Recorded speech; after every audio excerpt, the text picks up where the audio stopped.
Oh, hello everybody. Hello. I hope we're all doing good. Welcome to the pre show. Yeah, I hope you guys are having a good day.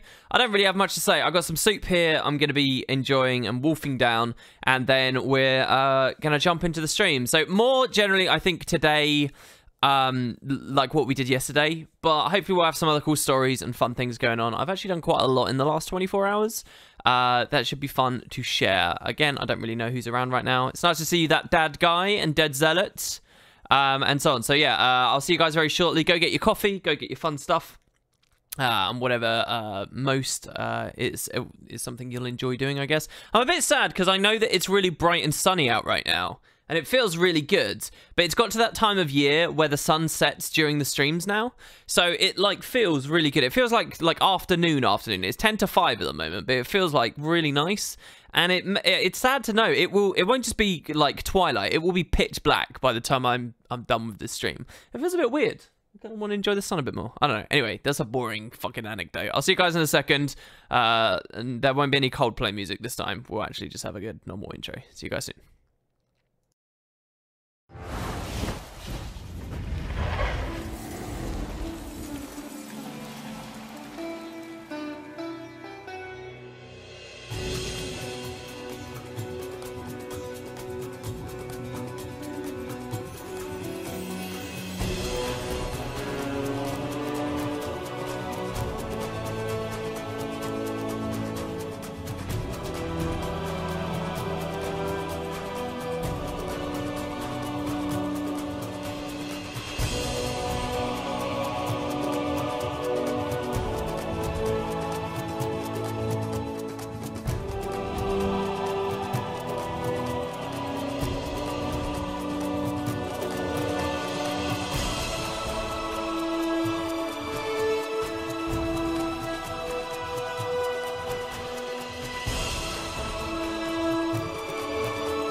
Well. Hello, everybody. Welcome.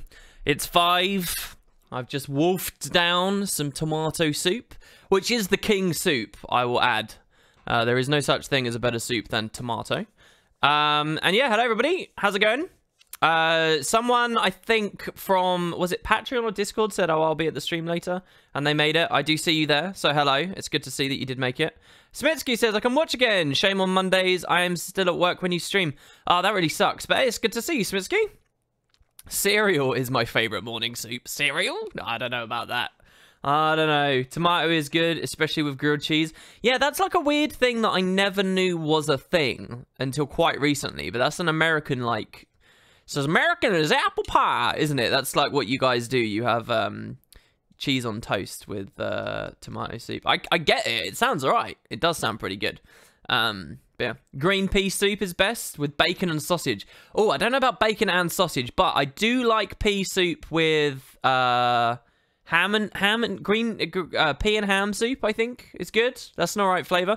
Bacon and lentil is a good flavor. Minestrone's good. I know, I'm becoming a bit of a soup head at the moment, but tomato soup is like, it's like the default soup. It's the best soup. There is nothing better. WP, you racist mofo. This means war. What? Wow, what's racist about that? That accent though, WP.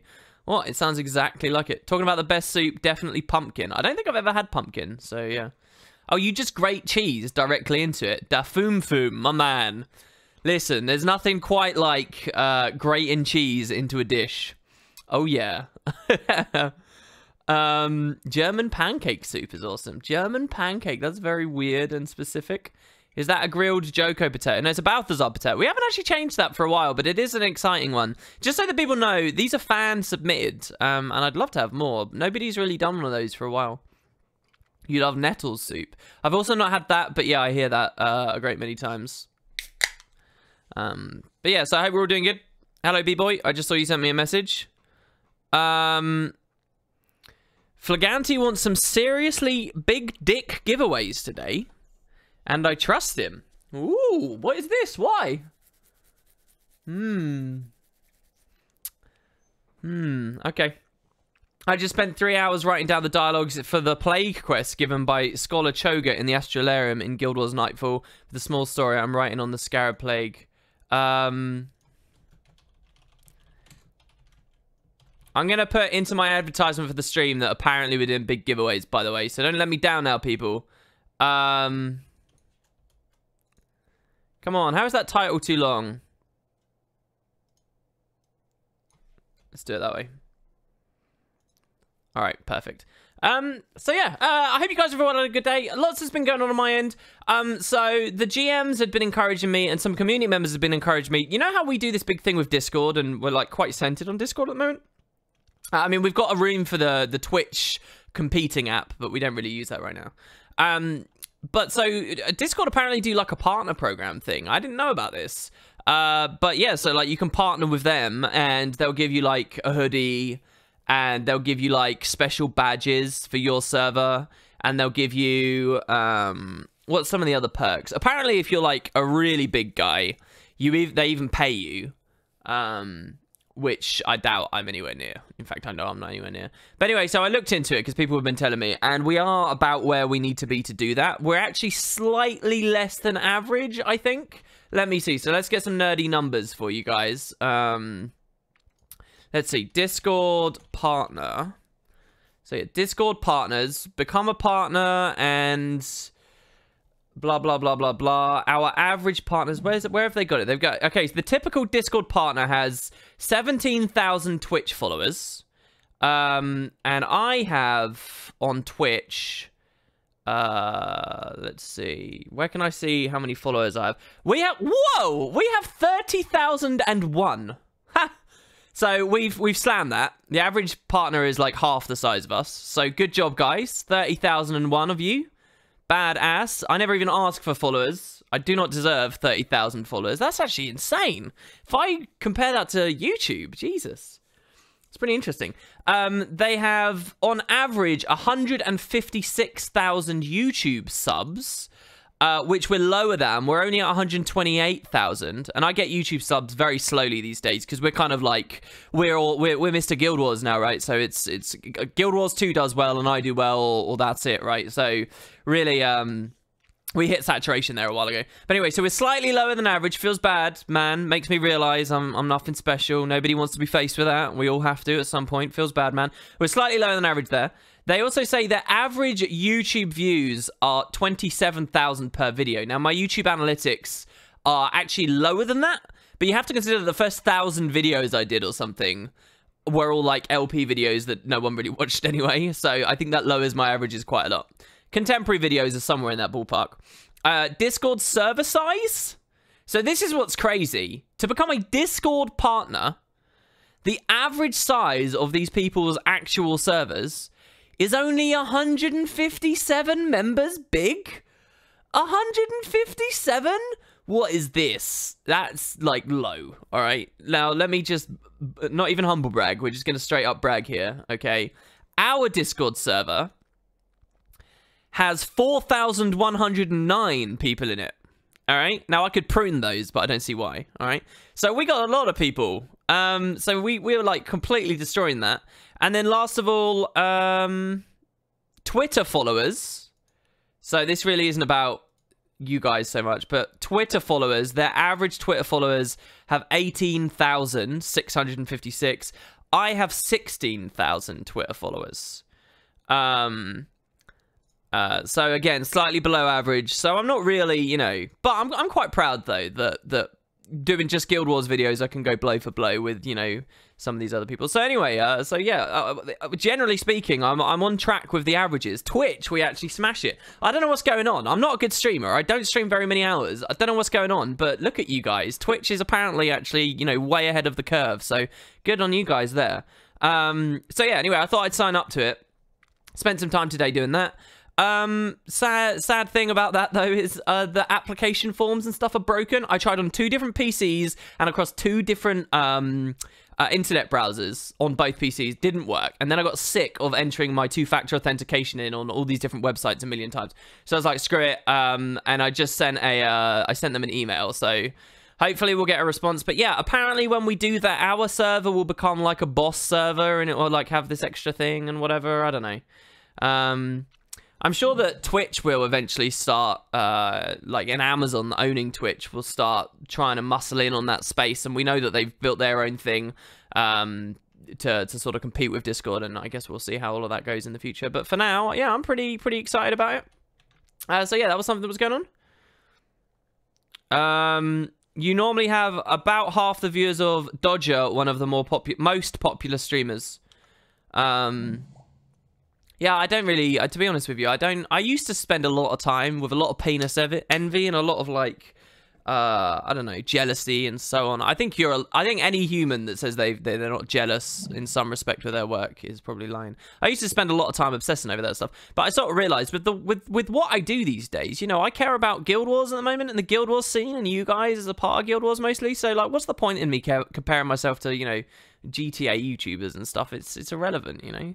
So I sort of don't look at that anymore. I don't really know what's normal anymore. I don't. I've become very gradually over the past 2-3 years more secure in myself, but also a lot more ignorant as to the broader scene. We were joking in a recent stream about I was basically just I am very smart humble bragging, saying, "Oh, why do we talk about logical fallacies, guys?" Like, you know, like getting off on myself. Somebody stream clipped it, and it's like a hideous, like cringy thing. And there was a Reddit thread on it on our Guild Wars 2, and I was like, oh no, this is gonna make me look really bad. And I had a couple of people saying, yeah, this is why I don't watch WP anymore. But the guy was like a crazy troll. Anyway, look, I forgot what the whole point of this whole conversation was. Why was I talking about that? There you go. I talked my way off of it. Do you consider yourself the Crip of Guild Wars 2? Not really, because he's he again, I don't know, in certain ways I admire the way that he works, in terms of consistency at least, and in terms of I don't know, there's a certain level of community interaction that I do think is somewhat admirable. But you know, he doesn't work alone. I think he gets his girlfriend to do a load of stuff so he can churn out very easy content all the time. So I think there are admirable qualities there, but I don't really know for sure. Let's see here. I don't even know of any of these people you're talking about. In all caps. Whoops, caps. X-Pac 3, cow or a Norn-based expansion? Great question. And I threw that tweet out the other day. I don't know. I don't... oh, so you're asking Char or Norn, basically.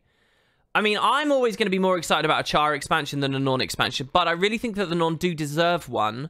I think that... it depends on a lot of things. Like, on this game as a product and as something that deserves to cover all these different things, really it should have a Norn thing. I think their time has come and people should learn to love the Norn. But in terms of, like, marketing and expansion, and I think the worst thing that they could sell us on is a Norn expansion. I really do.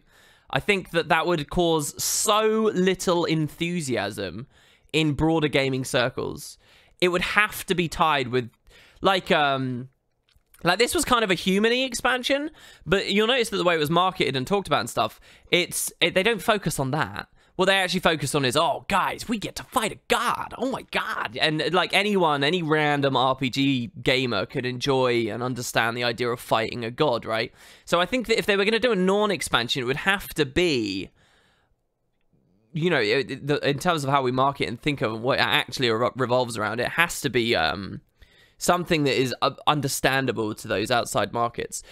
When we talk about other things, though, like Char, I think, you know, like, they've got war is built into them so heavily, like, they can get away with a lot of stuff. But then, like, Cantha, I think Cantha is one of those things that it has an appeal all on its own, and that would sell incredibly well immediately. Then you get to fight Jormag, the Svanir god, the bad spirit of the wild. Yeah, I mean, obviously Guild Wars has this lovely thing where it's like, okay, dragon fights, yeah. I know that was obviously a very specifically constructed thing that they did in 2012, or earlier than 2012, you know, for the success of their MMO. Just go with a very blunt instrument, like, oh, our game is about, you know, they're not trying to be the Stanley Parable, right? They're not trying to be, like, all weird and fringe about what the story is. Forward-facing, you know, it's, okay, what's cool in RPGs? Fighting big monsters. Okay, let's make it entirely about fighting dragons, right? And, you know, they've never professed to be trying to do anything particularly beyond that. Obviously, it's a big product, and so they can squeeze lots of different interesting things in there.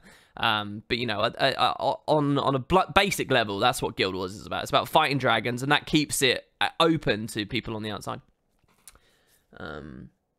Whispers. Okay, so apparently I got a whisper. Yeah, so what's going on here? So sorry. Is Spud 2 Guild Bank available because people are already depositing skins? Oh, it was you. Yeah, it was me. Yeah, so I'll show you guys. Yeah, so Spud 2's got rolling. I leveled Spud 2 up to level 4 earlier. And the reason I did that was because I wanted to deposit all of our fun items and things that we've been accumulating. Lots of people have made interesting donations, not just linseed oil, right, or Ectos, which is kind of like raw cash. But they've given some fun items as well. So I did buy the vault, and I just want to show you guys. These are some of the things that Spud 2, through all numbers of generous donators in the community, have donated. And I just want to talk about these a little bit. So first, we've got a Suncatcher skin, we've got some kegs and glass mugs, we've got 25 Leyline infused tools, we've got a Timekeeper sword, 2 War God skins, a Toxic Spore skin, 250 cured hard leather. This is kind of gold, but I thought I'd put it in there anyway, because I only accepted this earlier. A Timekeeper staff. I think I had one on list for the stream to deposit. No, I guess I already did deposit it. And then, of course, we did see in a stream already, Dawn. We have a whole precursor.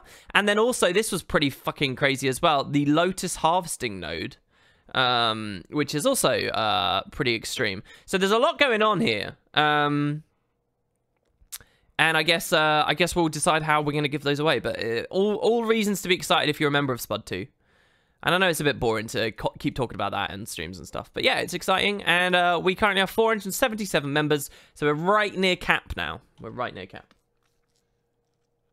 Just made and sold 9 Leyline tools. Sorry, WP, I guess. Wow, reg. Outrageous.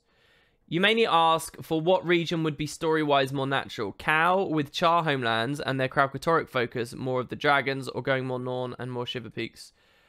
Okay, the most natural story for the next expansion is hard to predict, and I wonder whether it's futile, because let's rewind the clock and pretend Heart of Thorns just came out. Oh no, guys, we just had to kill Trahan. He was so good and so misunderstood, and now he's dead. All right, so we're here. We're at the end of that. Let's genuinely predict where the next expansion might take us. Oh, you can't really do it, can you? Oh, all right. Oh, well, okay, let's do it episode 1. Oh, you can't really do it. Oh, all right, let's try episode 2. Oh, there's all these crazy leaks. Okay, ignore the leaks. Let's try and predict where the expansion will go. I don't know. There's no real sign. 3, 4, 5, even all the way through episode 6 into the last couple of seconds of episode 6. There was really no tip-off. There wasn't anything particular. If Flashpoint didn't go the way that Flashpoint went, and let's remember, very little of Flashpoint was organic. It was very much, you know, the machine and the way it worked and everything that happened was very much constructed before our eyes as a part of that patch. If Flashpoint wasn't written the way they chose to write it, this finally getting to this vague idea of, okay, he'll go to another target, wasn't available to us. And even after Flashpoint, let's not forget, that there was just as much reason to believe that, or almost just as much reason to believe that Balthazar could have gone the Deep Sea Dragon instead of Kralkatorrik. And also, let's not forget that when the expansion released, they randomly decided to have Kralkatorrik move without that ever being an actual part of the Living World story or really explained or shown. They did this to serve their ends. They could have had him fly north, and the expansion was in the Blood Legion homelands to serve their ends, or the expansion was in the Blaze Ridge Mountains to serve their ends, or to the far Shiver Peaks. Like, it was so so blatantly constructed before our eyes. That's the genuine world we've lived in for 2 years now. You know, and I'm not saying this to just be a whingy bitch or anything. You know, I accept to some extent it's constructed media. It's gonna feel that way. We're gonna see beyond the veil. Sorry, hold on. Let me turn the ducking on. But when it comes to the discussion of, all right, let's speculate about the next expansion, I ask you this: is it worth it? It's a simple question. That's all I ask. Is it actually worth it? And I don't know, actually. I don't know, because, I mean, maybe they'll do it better, so to speak, now that they've had time, but I just don't know how organic it will be. I don't know how organic it has to be either, because it's not like I was desperately upset with what they did this time. Yeah, we're on NA, sorry. I was going to do EU. We'll do EU tomorrow, I guess, because I forgot to do it for today. All right. What else was I going to talk about? There's some other stuff going on.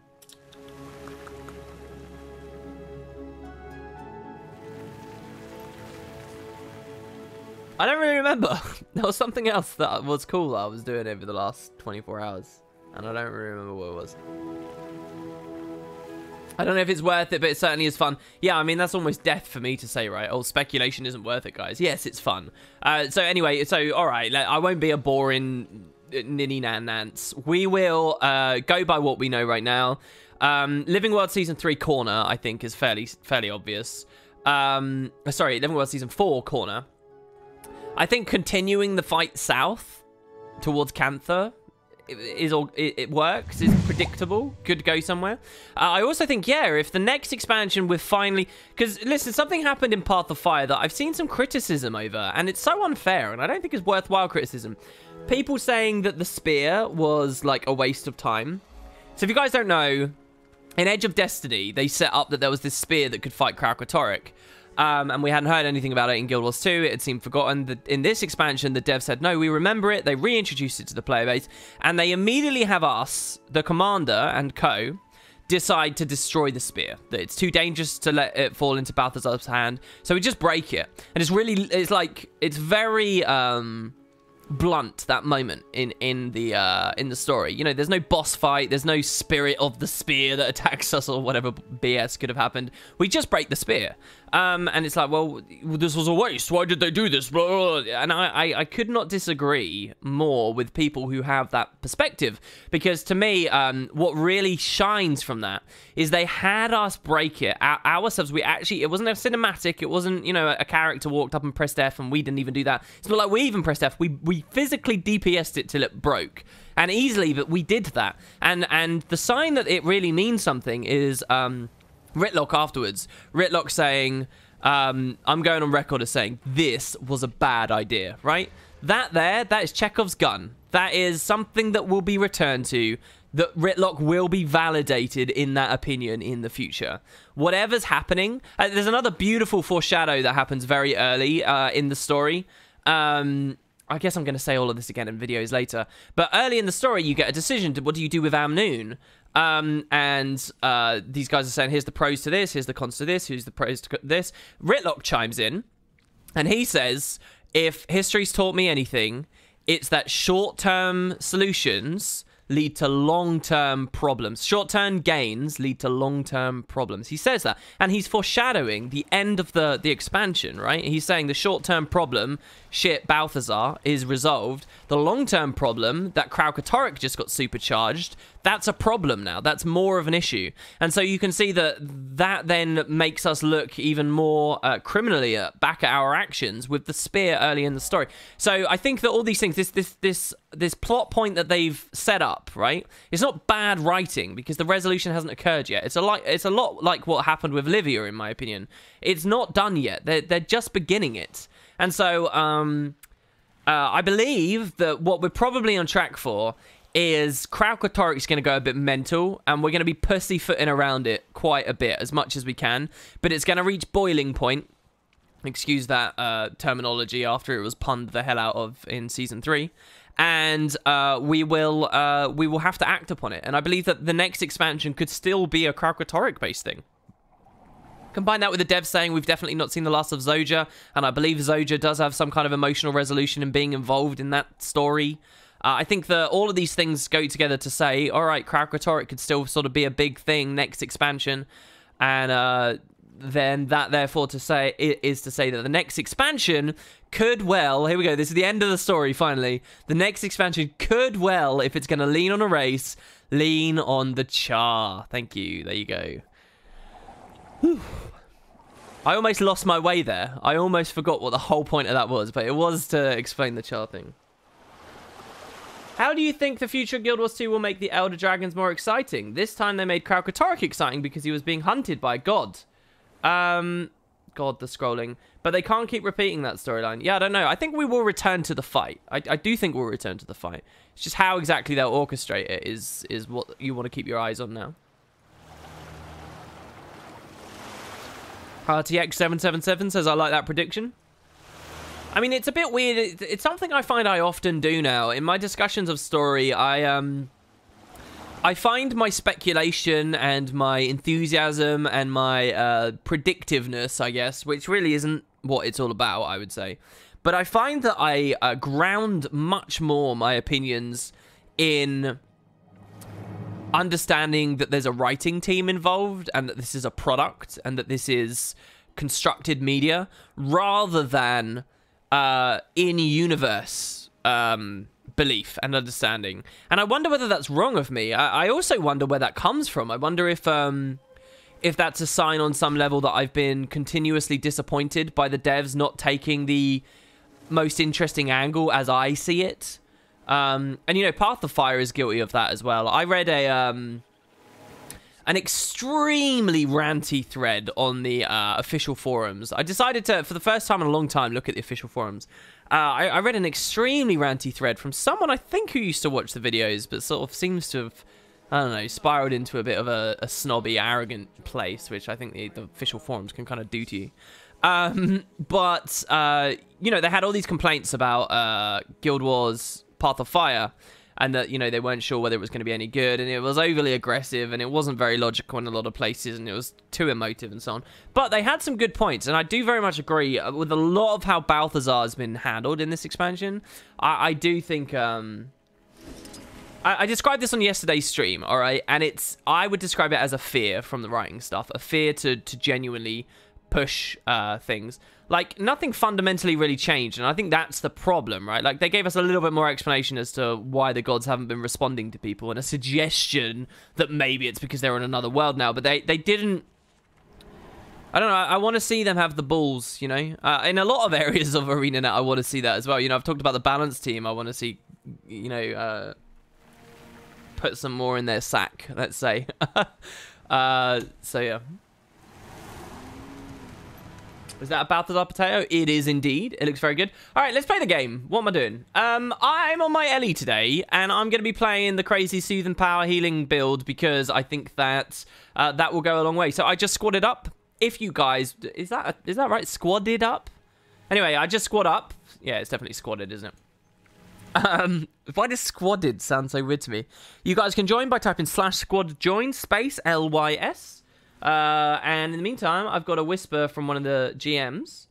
So we're doing a giveaway. Ooh. This is Big Dick Giveaway 1.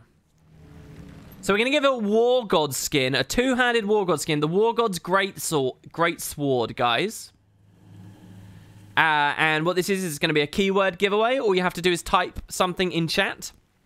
Before you do, somebody give me a nice comment to riff off of before chat disappears. Which is more important on devs, BD or Bulls? Oh, that's a good question. I think the ladies would agree that it's all of it.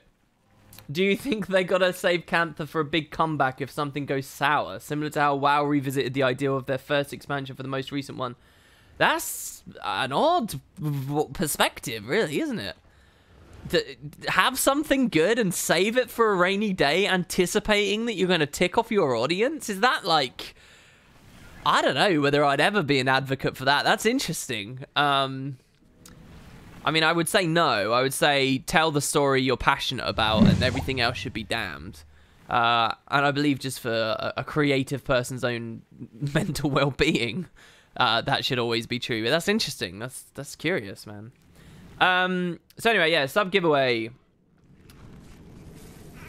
For the more expensive giveaways, we're going to do potato giveaways. Oh, okay. So we're going to return to those, are we? I guess that's because Flag wants to run those and you guys are figuring those out. So this is the only giveaway that I get to swindle some subscribers from you guys. So let me just explain. You're going to type a word in chat. I'll give you that word in a second. And just typing in chat, any of you, that gets you in on a chance to win. And you'll win this very cool Guild Wars 2 skin that you can sell, get a lot of gold, whatever.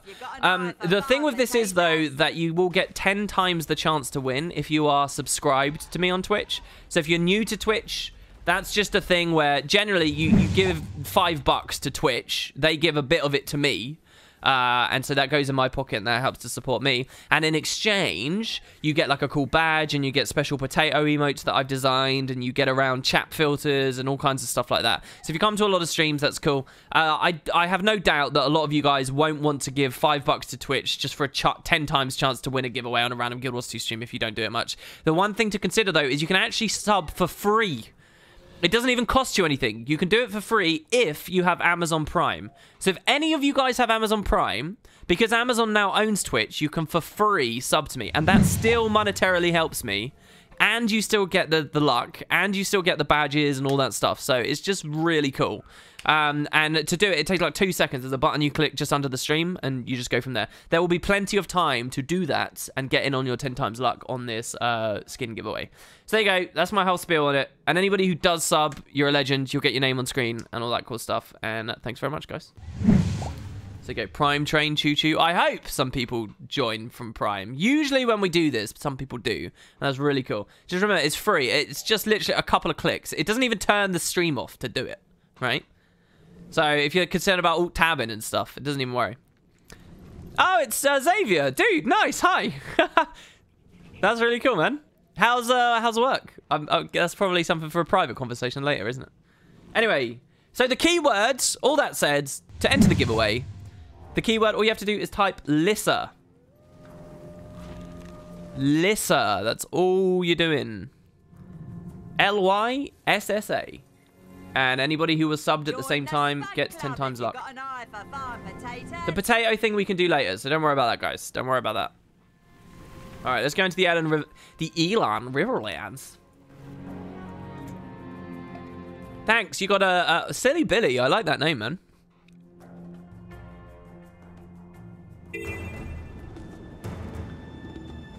Oh, snap, look. The Augury Rock meta is just about to finish. Should we get more of the Flameseeker prophecies?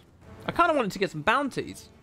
But this is nice. Joso's about to die. Genuinely, right in the second, gonna die. If I use a Springer, I think I can go straight up there, can't I? Oh, where does this portal take us? Does it take us through all of Augury Rock? Come on, let me in. Oh, yeah, it takes us to the entrance. Oh, that's nice. That's really nice. Sweet. And he died, and now the brand wall's down? Oh. Oh, Lord. This is so good. I'm super happy with this. Fired up. Does anybody feel like the Jackal sounds like the Super Assassin, by the way? Does anybody get that feeling? I always think that there's a Super Assassin running around. That's nice. Retrieve the 4 lights. Do we want to see this again? I don't know, because we were doing this yesterday, like right at the end of the stream, while I was talking about Lego World and stuff. Not Lego World, Lego Land. What's wrong with me? The raptor sounds like Nunu from League. Really? Man, Nunu. I haven't played League for ages. Do you guys want to know when I started playing League? I started playing League when Wukong was added to the game. And I stopped playing League when... What's her name? Sejuani? I think Sejuani is her name? Or was it Graves? I think it was right when Graves was added. That's when I stopped playing League. And for that period of time, my gods. How large do you think Krauk's penis is, and is it branded? It's a very juvenile question you've asked there. I don't know. I don't care, really. I doubt we'll ever see it. I doubt it'll ever be relevant for the plot. But I want you to know that your presumption that I would find that funny has caused me to judge you significantly. And I think you should feel bad and probably leave the stream. League of Legends is a cesspit of humans. I was really interested to see people describing Guild Wars 2's PvP as more toxic than League's. A man once revered but without a soul and mercy. So we're now on scroll 3. Will stretch his talons across all of Tyria. Once revered, but without a soul and mercy.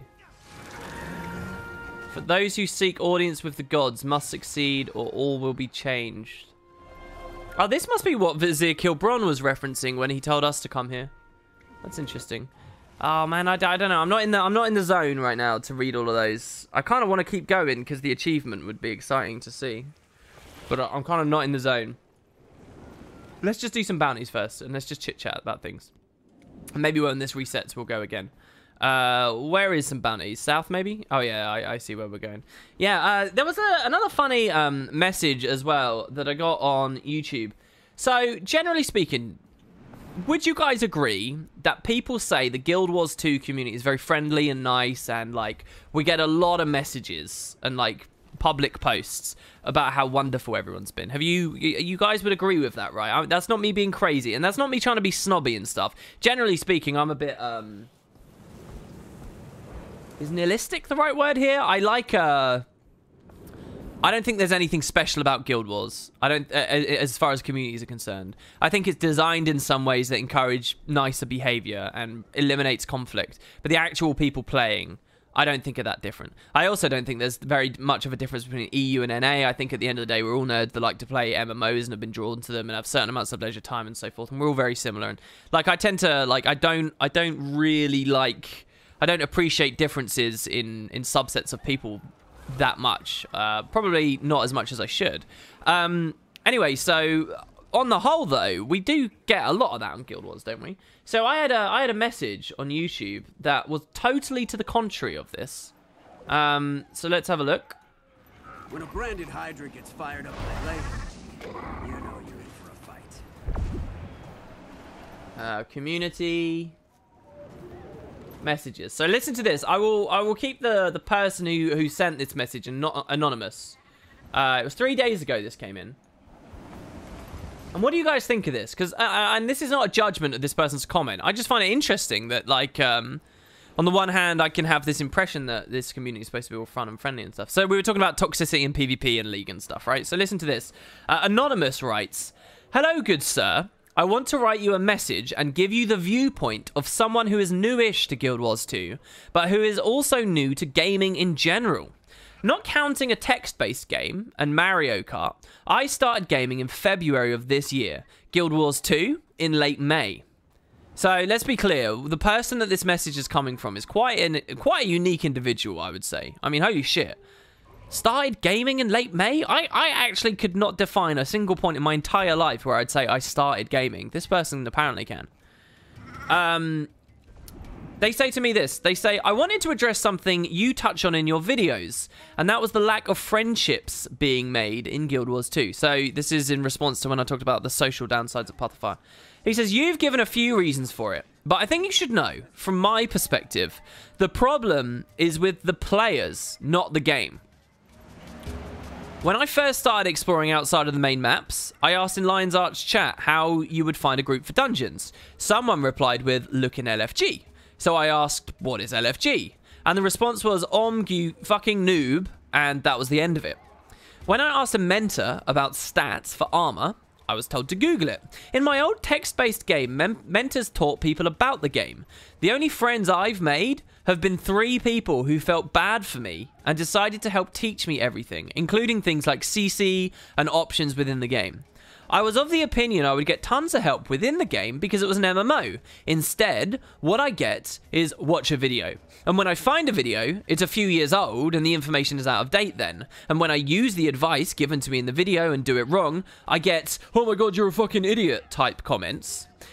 If there is anything this game lacks, it's help and encouragement from its players to give to other players. I'm sorry for this short explanation. I only had 1,500 characters. So, that's quite an interesting quote, isn't it?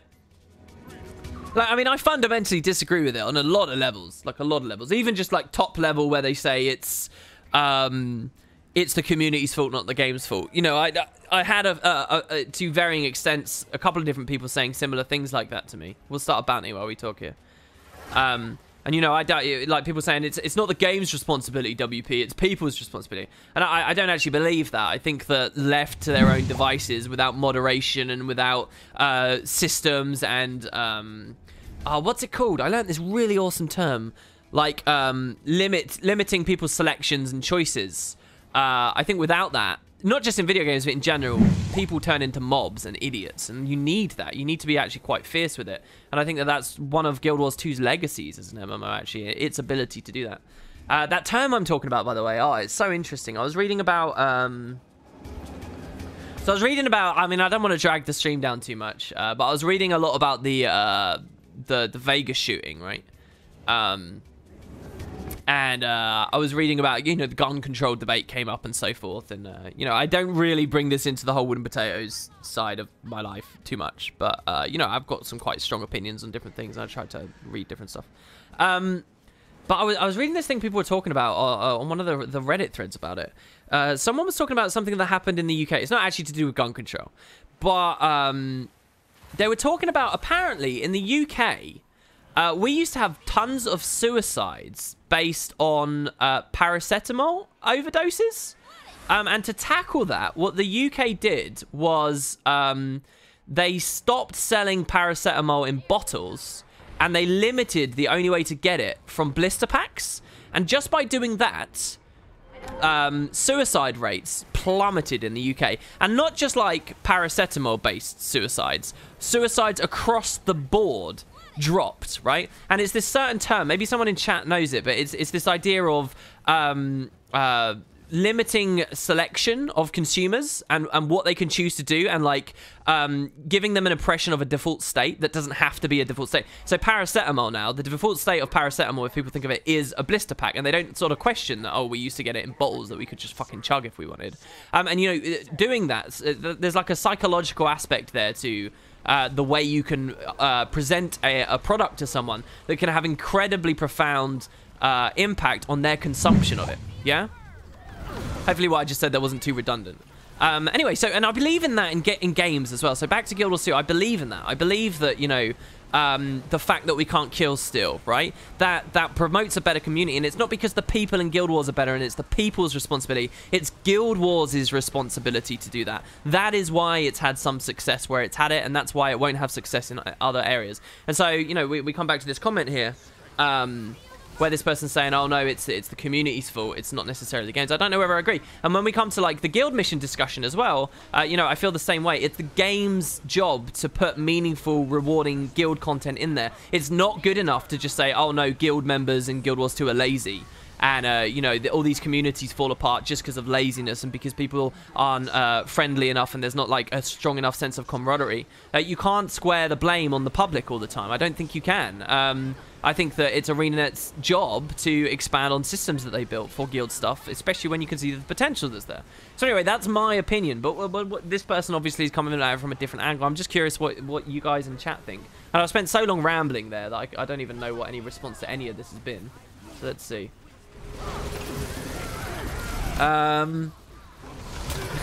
So I immediately look back at chat and this is Twitch in a nutshell, and it's just someone saying, WP, how do you feel about juvenile versions of petable animals like lion? Okay, yeah, that sounds cool. All right, I guess we'll change topic. I hate when people say it's the fault of the community. Damn. WP, on this subject, why do you think we used to hang out in guild halls more in Guild Wars 1 than we do in Guild Wars 2? That's a good question. If you gave me enough time, I think I could come up with a very intelligent response to that.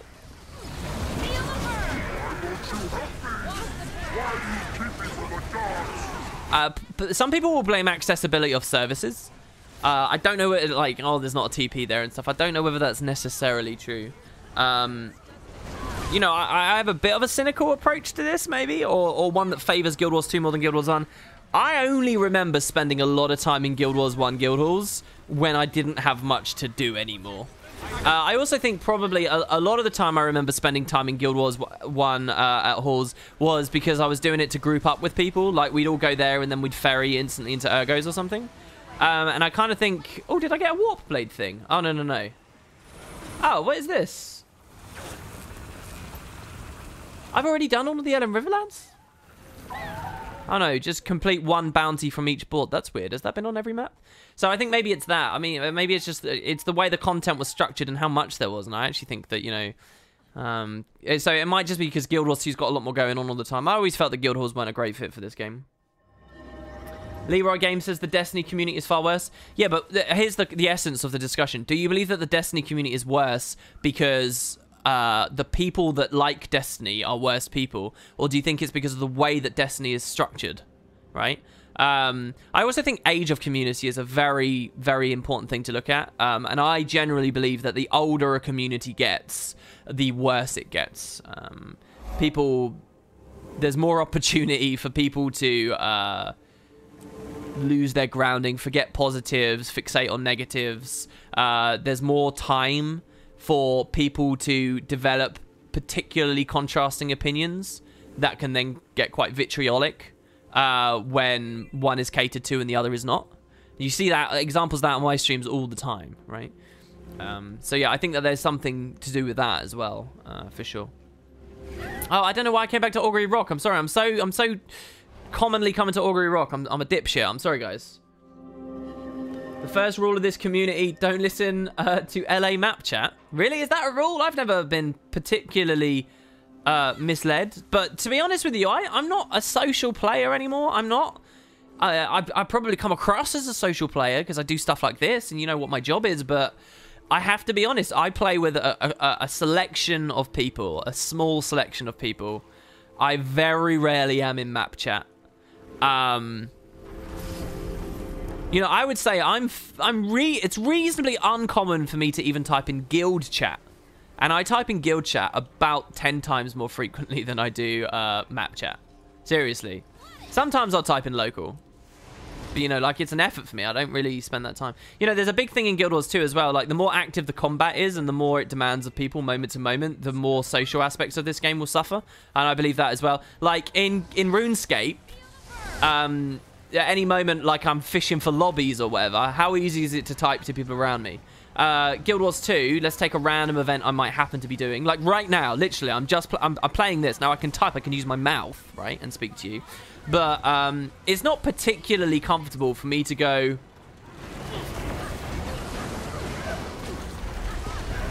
You know, typing OMGCC was a lot easier than saying, hi guys, how are you doing, right? And look, people are now dying, and I feel actually vaguely responsible for that. So, you know, like, I think that that's had a big part of Guild Wars as well. Now, I'm obviously not saying, oh, MMOs need simple combat and they need simple experiences. That would be ludicrous. But,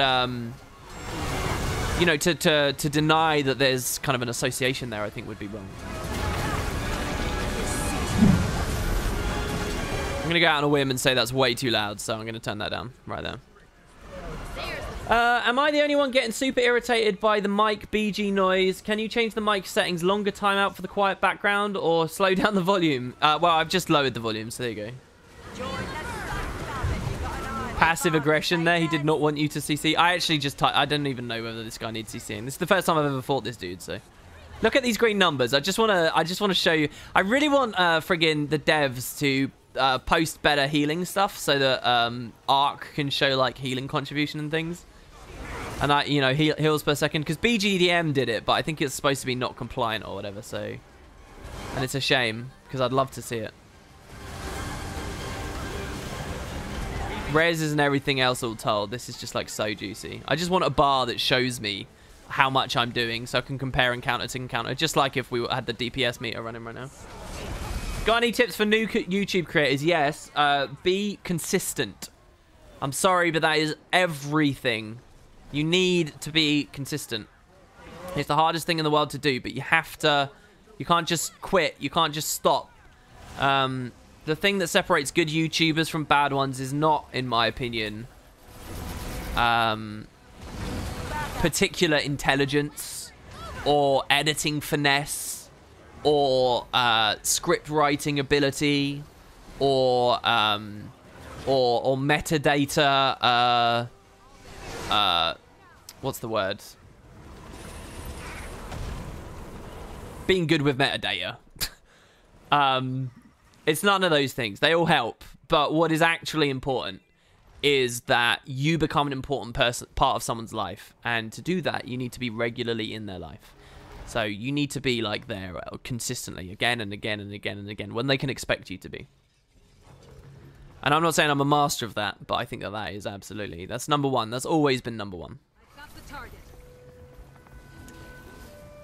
Beyond that, try to make someone smile. If you can make someone smile consistently, you're sorted. That's all it takes. That's all we want. Seize the moment. What do you think about the fact that the loot of a lot of content got cut out of Path of Fire because of the engine? I don't think about that fact. Is that what is that a fact? Where's that fact come from then? Is that a part of the AMA I haven't seen? Does not killing a dragon this expansion mean we need to wait another 2 years for the next expansion to kill a dragon? I don't know. Like one impression I came away from this story with was that it feels like they kind of have to do big stuff in Living World now. And I don't know. We know that the idea is like the expansion is supposed to be kind of like movies, and the rest is supposed to be like the TV show. So I don't know. On the actual topic of Krauk and his physical side, on the wiki it says he's 10 times the size of Glint, but the photo shows the Shatterer smaller than Krauk's mouth. Thoughts? Is he really that large? And do you think we'll see him full size like Zhaitan? I hope we'll see him full size. There is kind of a question at this point of like, what are the devs waiting for? Because they were obviously in this expansion scared to do a proper full-sized Elder Dragon fight again. They were scared, understandably so, in Flashpoint. But in an expansion, I would have expected more than we got. Not that what we got was terrible, and so on and so on and so on. And you know, I bow to them for taking the risk of not going too far with it, not trying to force a dragon fight out before they were ready to do one. But the question on my mind now is, yeah, what are they waiting for? What is the moment that their engine and their design understanding and so forth will click into place, and they'll be able to say, yeah, this is going to be the expansion where we kill an Elder Dragon. If we even get to that. I mean, they could just keep ramming the story in the direction that we'll never kill them, we'll never ever fight. The AMA obviously suggested that we might see the full thing in the future at some point, but who knows for real. Can you give me some dating advice, please, you absolute sugar daddy? Alright, so here's what you're going to do.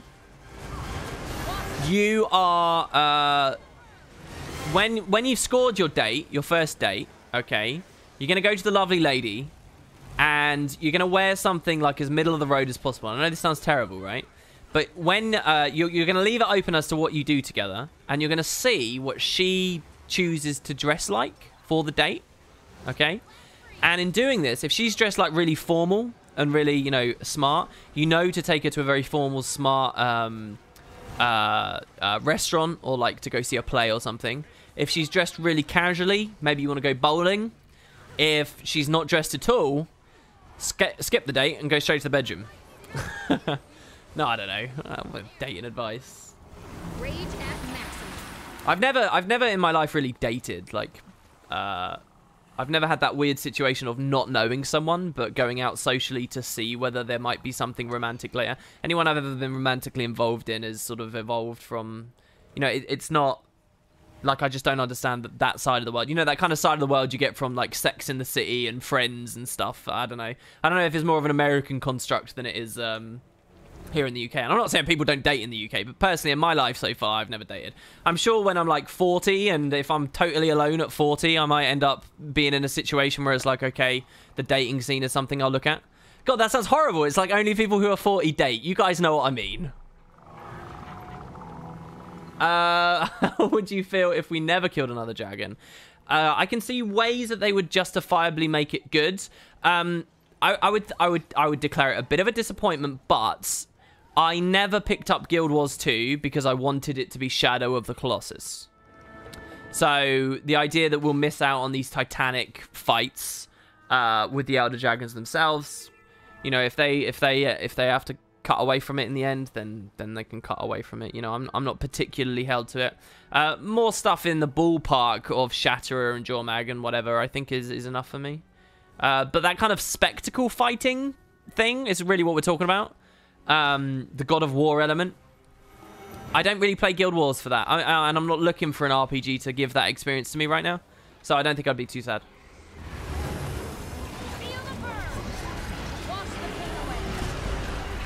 As much as I'll lament, like, missed opportunities. God, I missed chat again. How would I feel about Guild Wars 3? I'd be open to it.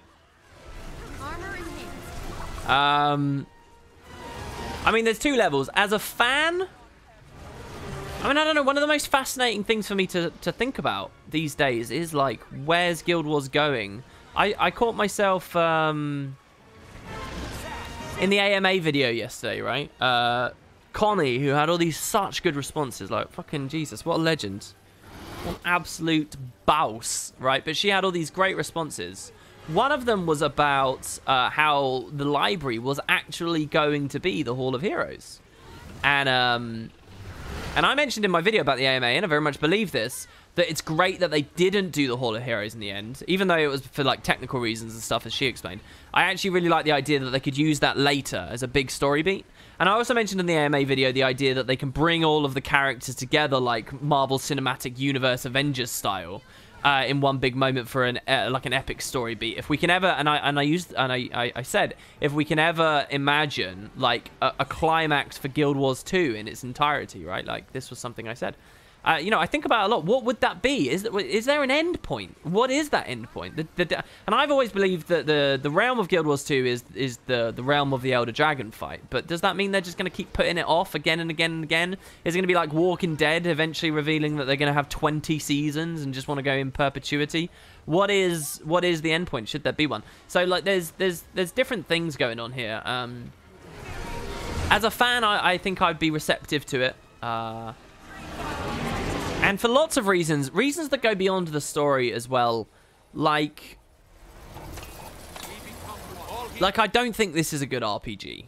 I don't think this is a game, and a lot of people will say, jaded people and people who have experienced, you know, terrible other things in other MMOs and grindy, horrendous experiences and things that they're burnt out of and stuff. These people would disagree with me. But in terms of a game that I level up in, and I feel my power grow, and I care about gear as I'm leveling, and all of those aspects, I don't actually think this is the kind of RPG I like that much. So, you know, the idea of going to a Guild Wars 3, I think, is quite exciting for those reasons, because it provides a fresh slate.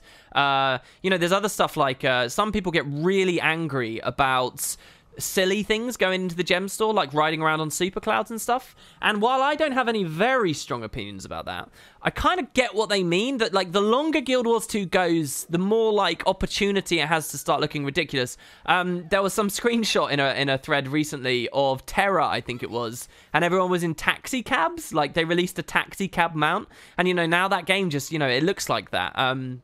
You know, visual noise that gets creeped in with the addition of mounts is something that many people talked about before it came out. And, you know, it's a thing. You can't deny this stream. You're looking at it right now. It's a fucking mess.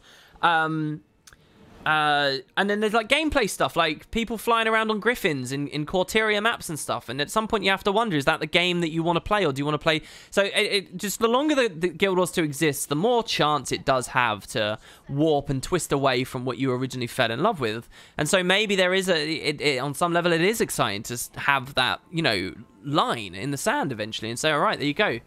But there's kind of a weird thing about MMOs in that it's like, to end your MMO is almost to declare it a failure, or it's a lot to throw away, isn't it? You know, and it's a big risk. It's a corporate risk. I think as well there's other parts of me, is like the YouTuber part of me would probably be quite excited about a Guild Wars 3. Because I think that could make some splashes. I think that could you know, represent fresh opportunity and get people looking back at the game.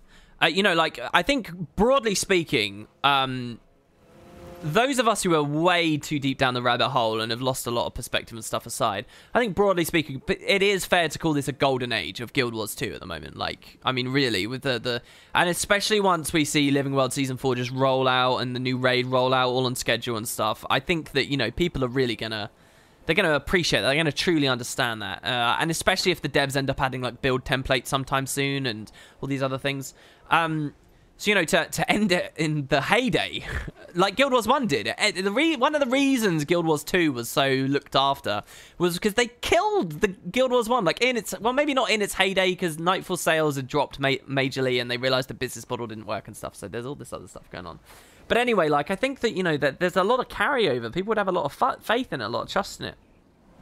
You know, if it was marketed as a baby between Guild Wars 1 and Guild Wars 2, so it sort of went back to some of those other... I don't know. I think that you know, there's interesting stuff in that.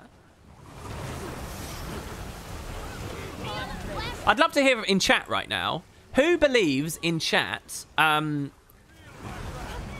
that there should never, ever, ever be a Guild Wars 3. And I'm talking, like, long term. I'm talking, like... I don't care about your response if you don't think you'll be in this community by the end of the year or 2 years or whatever. I'm talking, like, those of us who are pretty embedded in this. I mean, what do you honestly think 5 years from now? 10 years from now? I mean, there's also the question of what ArenaNet are doing. Are they finally going to start supporting other products and stuff? I don't think that should be so much our concern. But for this franchise, what do you guys think? I need to scroll a lot. Shit, I'm so sorry, guys. You're not a fan of the Doctor Who method of storytelling? What, just going and going and going? Did you see Churai? Yes, I talked about that quite a while ago now, actually. Hard to say the genre could go in a totally different direction. Yeah, to cap off a point I was making earlier, isn't it kind of like, in a weird way, implying that you've been defeated to end your MMO and move on? I think to an extent it is. I think Final Fantasy 11 and then getting on to 14 kind of can get around that, because they will know that the franchise broadly kind of did that and did those resets a lot. You know, I think the best way that a Guild Wars 3 would be handled is if, like, a year before they announce Guild Wars 3, they announce a new look into Guild Wars 1 development. And all it has to be is, like, 5 devs working on Guild Wars 1. But if they had a reputation of sustaining both games, and especially if it was quite new that they just started sustaining Guild Wars 1 again, I think then people would be happy, because they'd be like, oh, well, Guild Wars 2 is going to keep getting its development, you know. But then it wouldn't be the price. I don't know. It's... I think it's honestly one of the most interesting things you can look at in gaming of this era. I don't know. Maybe that's just because I cover an MMO, but... all these questions just are not relevant for other genres. They're just not. Guild Wars 3 will be a microtransaction-supported, free-to-play card game. Oh, that would be pretty hideous. What's the worst thing they could do? That's a fun thing, right? Let's think about that. What's the worst thing they could do, yeah?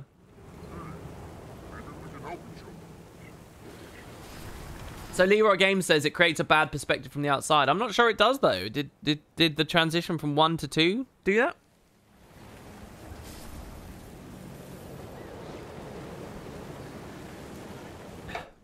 There shouldn't be a sequel to Guild Wars 2. They should just make a different game or genre like Blizzard. Yeah, so that's another idea as well, right? Like, you can carry the franchise's torch without carrying on in the same genre. Guild Wars 3 exclusive to iPhone X2.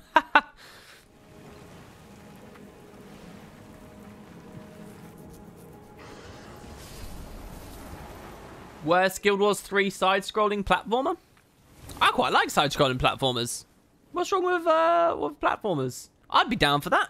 I don't think it should be called Guild Wars 3. In that situation, if they're genre hopping, I don't think it should be called Guild Wars 3. We've discussed at length the baggage that this franchise's name has anyway, right? Like, so I'm sure that they're just as keen to get away from it as anyone. We have to help. Lucia said I had to keep out of trouble. I know. The adventures of Kiki and Momo. You learned about them in the blog post in 2016. Well, now they're back, and you can play them on Android devices. Earn sweet microtransactions. Skins. Alright, so there was a legendary, but I think someone claimed it. So... and I'm sure I saw it there earlier, but I think someone claimed it earlier.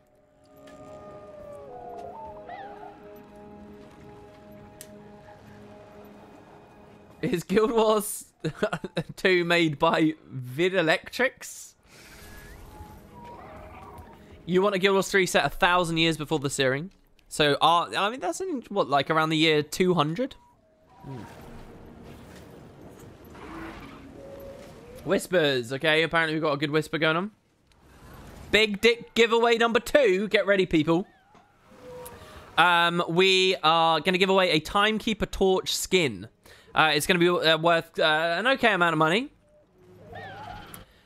Same style as before, right? So you just type a message into chat and you get in 10 times luck if you are a Prime sub. Thanks to everybody who did that earlier, by the way. I'm not sure we got that many. Did we? RMZ Man? Crag? Kaliko? I mean, there's a few people. Oh, Mia! Wow, thank you very much. Yeah, so what is this Sprout Day thing? So we had a donation half an hour ago as well that I totally missed. Thank you very much. So is this is the anniversary of the guilds, right? Right? Is that what Sprout Day is? Thank you so much. That's really lovely of you. Thank you. Oh my gosh. Happy Sprout Day, everyone. Oh, Law, dude. I don't know if he's still here. That was 44 minutes ago. Law, if you're still here as well, that's legendary, man. Jesus, he's been 25 months. That's crazy. Yeah, so 10 times luck, guys. The keyword is Joko. All you have to do is type Joko to get in on this next giveaway. Just type it into chat right there. Wait, what's this? Everything's edgy. Assyrian cities with skyscrapers. Think about some of the stuff that's happening now.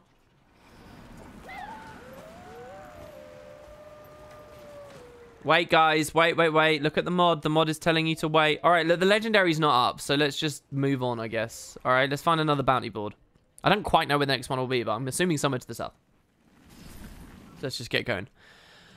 Man, I really want to go back to some of the chat earlier and see what people were saying. Especially in response to if anyone knew the word for that limiting consumer choice thing. And the paracetamol. But oh well. I didn't jump the gun. Wrecked by WP, lol. Well, he told me the message. Wait, what did he tell me not to yet? He said, wait, don't, in all caps. Dude, it's too late at that point. Now I should be subbed. Thank you. Yeah, so anybody who subbed. And happy Sprout Day, guys. Happy Sprout Day to all the spuds out there. Good guys. There we go, Joko, Joko, Joko, Joko. So was there a bounty board here? I would assume there'd be a bounty board here. This feels good enough. It's interesting seeing these ruins in Guild Wars 2, because I remember them as being, like, such profound skyscrapers before, and, like, so, like, uniquely interesting. And their recreation in the sequel, they don't feel like that at all. Do you know what? I've never done this race. Never. Let's do this race. I've never done this. We got 30 seconds, guys. Let's do this. My advice would be to some of the griffins to get some height and then do that super speed boost thing. So, because it's the skimmer map, I'm guessing it's best on a skimmer. I don't actually know. So I'm just going to try this out. Let's try this race. Here we go. Bounties on hold. I've never done this. I want this to be like a really leisurely, like, roll through the map. Because there's not, like, many heights and harpies that can knock you off and stuff. It's mostly flat, this map. So I wonder what they're doing. Maybe they'll make us climb a tower. I don't know.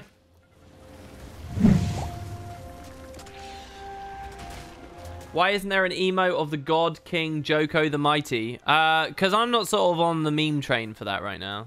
Because I'm boring and lame. You wanker. This is so annoying. They keep doing this. Come on. Come on. What is going on with the races? I haven't formally whinged about this yet, but this is bad. Come on. There we go. RNG has allowed us through. And again. Oh, it looks like everyone's getting stuck again over here. Oh my gosh, that hurt. What on earth was that? Okay, we got it. We're going. Alright, we're still good. My spin around wasn't too... I love these, though. The spectacle of these when they're highly scaled is great. I love how many people are also on the skimmer. It suggests to me that many people don't know what this race is. Just like me. This is nice, guys.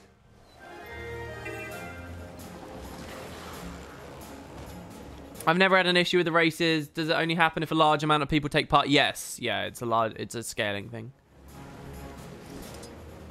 Yeah. I wish they'd done a bit more with special actions on mounts. I think that was a really fun thing that they didn't sort of tap into enough. Living World team, come on. You guys have got it. Oh, come on. What? That guy would just... look at these people turning all the way around. They were lulled into a full sense of security. They didn't realize... That's good. That's put us another, like, 10 places up. That's good. Now all we need is, like, 5 to 20 blue shells. And we will be victorious. Use the special ability of the skimmer. You go faster, but it also dismounts me. Oh, you mean this one? Ah. Oh, you're right. Look, I'm catching up with this person here. It's my mission to beat this person here, Kira Wind. It's my mission to beat Kira Wind right now. Come on. We're overtaking him. Oh, we're so close. We just got ahead. There it is. Must stay on the water. Must use the endurance. Is bursting it the best way? Maybe this is the best way. We're creeping ahead. Oh no, we're in combat. Does that still slow us down on mounts? Oh, is that the end? I think that's the end. Is that the end? No, because usually they have tape, don't they, at the end? Oh, careful of all the Awakened. Oh man, total races finished is still at 0. There we go. Yeah, baby. That was nice. That was like a baby race. That was like look, we weren't too bad there. Oh, that cheat on the Raptor. I think we came like 8th. That wasn't bad. I think the race rewards should be higher the more people that have them as well. Oh, Ewendell, dude. Thanks for always streaming. It's increased my enjoyment of your content tenfold. Being able to reflect over your videos and have you personally respond quickly is great. Thanks, man. I really appreciate that. I get a bit worried about streaming because I can be very kind of candid and I don't know, you stick me in front of a mic for long enough, I'm gonna say some dumb stuff, and like clips are quite scary, and I tend to find if someone sort of lashes out at me, it's because of something that's happened on a stream rather than a video. Maybe I've sort of intimidated them in some way on a stream, or I've been quite rude about a dissenting opinion or something. So I always wonder whether streaming is actually good for me and my reputation and what I do. Maybe it's best not to. But it's fun to do at least. And you know, comments like that are nice to hear. So thank you.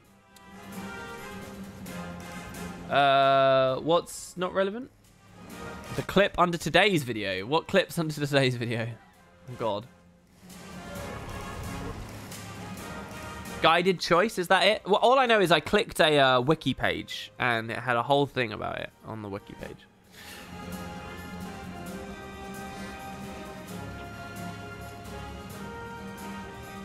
All right, let's go this way. No, I'm guessing Skimmer Ranch might be where it is. So let's try Skimmer Ranch.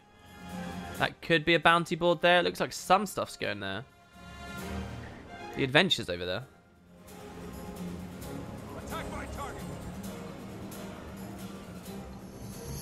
What do you think of modern day romance? It's dead. It's as dead as chivalry. And we should all feel bad as a society. No, I don't know. I think romance is important to some people. It's less important to others, and I think there's space for romance in my life, and there's space for romance in anyone's life if they deem it important to them. I'm not sure I really have any kind of good opinions about that. I'm sorry. What do you want me to say about that? What's your opinion on romance? Let's hear it. Why is that topic on your mind? Did you just because it's left field and weird? Can you get 10 times luck for being a sub at heart? Unfortunately, no. Cold hard cash makes the world run. I got to get me some of that sweet sweet pea. And if all you have is good feelies and sentiments for me, there's the door. Hype for new legendaries when Season 4 hits? Not really. I'm not too much of a legendary crafter these days. But, I will say I'm a bit disappointed Path of Fire didn't give me a legendary amulet. I was kind of hoping for that. And then that never became a thing. Who knows? Maybe Path of Fire 2.0? But they said they already had a plan for where all of that stuff would come, which is nice, actually. You know, it demonstrates quite a long-term plan, given the fact that POF never had anything. Okay, so there's no bounty board here. I doubt there's one north either. I know people are going to be saying in chat, oh, WP, here you go. But I want to find it myself, damn it. It's my expansion too. And yeah, that's the equivalent of a guide. Get ready for Reddit rage. Why? On what? Please don't say that. That scares me. Oh, Rahili! Oh my god, guys, thank you. Rahili says, at what point in the story do you think Joko will return from his imprisonment? I always like it when people do that. When people donate and ask their question on a donation, it's like very strict down to business for me. It's like, I'm paying for this answer, damn it. At what point in the story do you think Joko will return from his imprisonment? So yeah, I actually said on yesterday's stream, what I'd love to happen is he hitches a ride to Tyria from the Mists with Mad King Thorn. I like the thought that he goes to the Mad Realm and they play off of that a little bit. I think that'd be excellent and a very cool opportunity. Might be too out of the scope though, because we know that they don't like playing around too much with those festivals anymore. So who knows? But I think that would be cool. Otherwise, episode 1, I think, really, right? Like I'd peg that as one of the big things. Maybe episode 1 can deal with a lot of stuff, and then at the end of episode 1 we get the reveal. All right, hunt down the Chute of Stormbringer.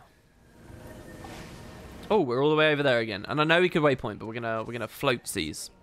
I was very surprised that the wind trading thread on Reddit got so big. I thought Reddit people, aka PVers, don't care.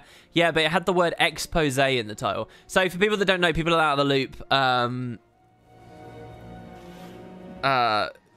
Basically, there are continual controversies with the North American PvP scene. You know, I was talking earlier on the stream about generalizing groups, and one group is, you know, I don't like to do it too much, and it's not because I take offense to it or something. It's because generally I'm just cynical that, you know, trends that significant can manifest within a single MMO community.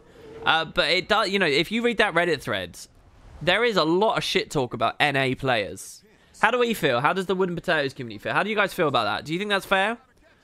And try to separate where you live. Don't think of yourself as a North American citizen right now or a European citizen. Just genuinely think about it. Do you actually think there's a big difference, NA versus EU, particularly when it comes to the PvP scene? But you can talk about other things. I know, like, raiding populations and LFG usage and stuff certainly feels a lot higher on EU. I also know for a fact that within Spuds, most chats and voice activity and stuff is dominated by EU people, and to, like, quite a staggering difference. Like, NA is much lower. So, I mean, that's quite curious. And the numbers don't lie. I would never argue with the numbers. But what's your general feeling on stuff like this? Are they all just childish with huge egos and everyone's a lot more mature in EU and that's why they don't have these scandals? Or what's going on there, guys? What do you think? I'm NA, and yes, NA PvPers are a fucking toxic mess.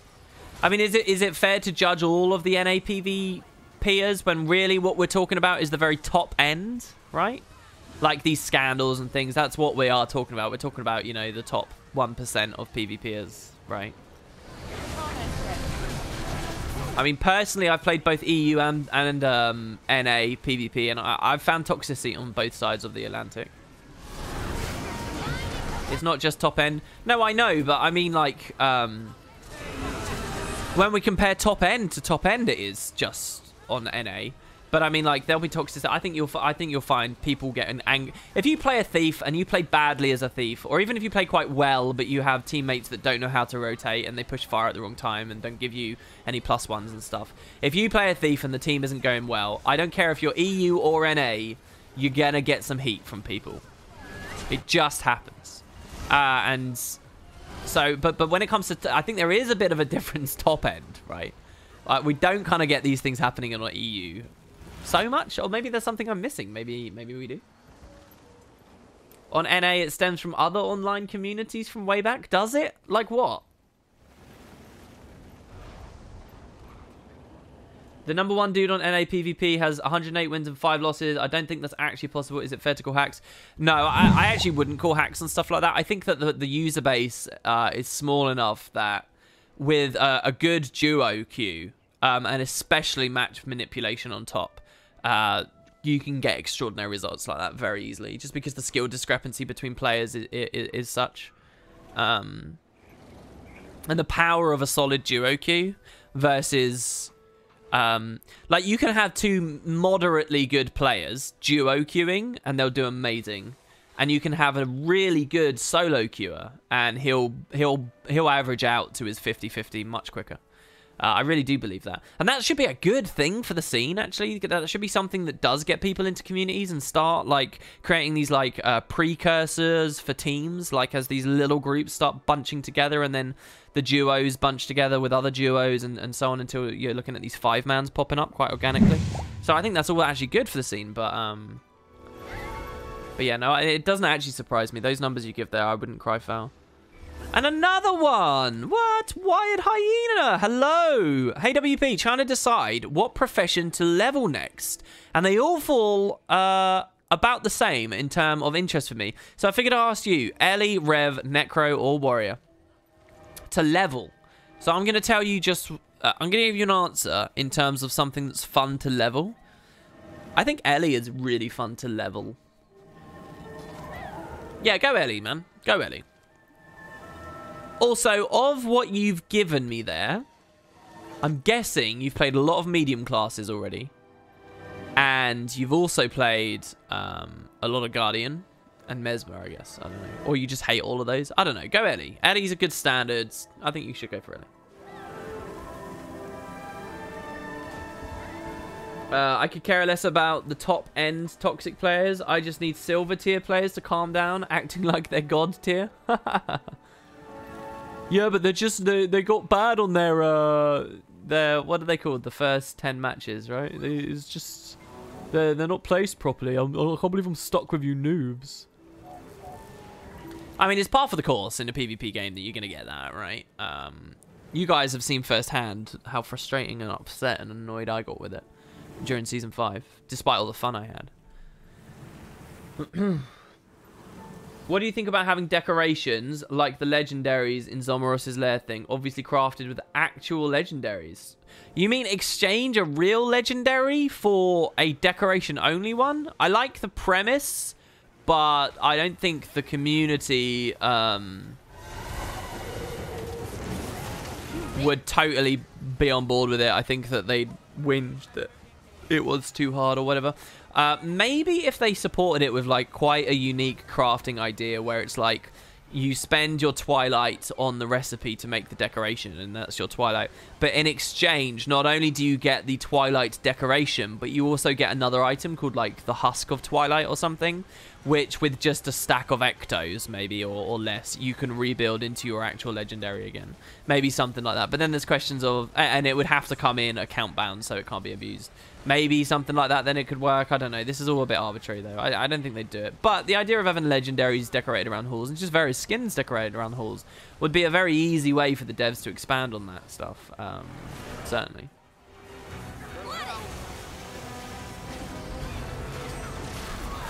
I don't know. It's hard to say what's right with guild stuff because there seems to be like a lot behind the scenes, I would say, that is not clear right now, because you know there's a lot of easy looking things they could do but they haven't done, and well I guess we know it's because they don't have a guild team. What do you think of Condi Weaver? I hadn't really played Condi Weaver in open world, so I can't give you advice on that. I'm sorry. What I've seen as Wood and Potatoes that watches the community to some extent, people say that it's better than Power in open world and they had more fun with it, so maybe you're alright with it. You could also look at League for low to high end players. Bronze, Silver tend to have toxic pricks. Gold, Plat have decent members but still run into toxicity. Platinum to Masters, you run into people who will dodge just because they want to play a different role or champ instead of talking to the team about it. But this is also North America. My biggest problem with... I actually found that a lot of toxicity goes away in Guild Wars 2 when you're around Platinum 2. Which I appreciate. This is a fucking humble brag right here. I appreciate most people don't get to that level. But when I was at that level, the toxicity wasn't too bad. But what was frustrating, what's especially nice, is you start getting into this place where, like, people generally do know how to rotate. And you can rely on people a bit better. Like, it's such a clown fest in some of the lower things that it can be really frustrating. And I think that there is kind of like that unison starts to seep in, and that was nice. But what I also found at that level was the community and the matchmaking was so small that if for whatever reason in a single game you drew the ire of a single troll, they will hound you for it again and again and again and again. And I particularly remembered being really frustrated by that. Like, specific people I wouldn't want to see queued in because I'm like, I don't want to play with that person. Not just because I think they're bad, but maybe because they think that I'm bad, or they think they're justified in just being absolute monstrous pricks. And it's not that the majority of the community is like that anymore, but because there's a couple and you'll keep running into them because the community is so small, that's what really drove me up the wall and really took the fun out of it for me in Season 5. So if we imagined a Guild Wars 2 that had launched with such good infrastructure and stuff, and the community was still quite big at Platinum 2, Platinum 3 and beyond, I actually think it would have done really well, because I do think at that point it becomes a lot more enjoyable, because there's sort of these unwritten rules about the way that you position yourself in team fights, and which team fights you actually go for, and what actually needs to be expressed and communicated, and when bosses should be taken and so on. All these unwritten rules and sort of implicit things that we understand to be good or bad, people are much more in sync, and that unison actually does reduce toxicity, I believe. Look at these green numbers. Look at these green numbers. This is what I want, baby. Oh. Such good. I'm happy to power as you all. So yeah, I don't know. Whispers. My trick is block list, and once that guy's already in a match, you start... Yeah, I have a feeling populations were so low at my matchmaking, in Season 5 this was anyway, at the point of Season 5 that I was doing it, that wouldn't even matter. I just wouldn't get a queue until their queue was over. And that's the sad, brutal truth. So what's this? I think we have too many people for the potato giveaways, unfortunately. Oh, so that sucks. So the people don't know that as you watch my streams, you're also constantly getting potatoes, which is cool. And then the more you have, you can like spend on other kinds of giveaways we do. So the next giveaway we're going to do is just keyword again, which I'm happy with because I think that gets me subs. So there you have it. So yeah, what are we giving away, B-boy? Yeah, target identified. WP, your death is my joy. Sorry, yeah, I was alt-tabbed when I went down there. Oh, he says he's just going to announce it in chat at some point, so watch. So I'm trying to watch now. But you know, I have to be honest. PvP's been a lot more in the back of my mind for Guild Wars 2 for a while now. You know, we hosted Cindery yesterday. That's the Cinderella, and that was the first I'd watched some PvP stuff for a while, like a long while. What do you think about ArenaNet actually putting a lot more miniatures as event and boss drops in Path of Fire? Feels like a great goal to get them all, and now as an avid mini collector. Yeah, I just want actual more formal collections for minis, which they've never properly done, I don't think. So I don't know whether it's a technical thing or what, but yeah, I like it. The skin's in the Whispers already, is it? Oh, it is. I'm sorry, I missed it. Oh my god, this one's the most expensive skin so far, guys. Why are we doing all of these B-boys? This is what is this because it's Sprout Day? I feel really bad because if people have got this cool idea for Sprout Day and I'm just like not even doing it well. Anyway, check it out. So, this is the most expensive one. Glittering Greatsword skin. Ooh.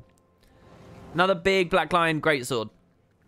So yeah, all you have to do is type in chat and you're in. 10 times chance to win if you sub to me. You can sub to me for 100% free if you have Amazon Prime. Also, apparently, it's just like half price this month. WP doesn't care about our birth. Yeah, I know. I'm so sorry. I'm a terrible parent. Truly reprehensible.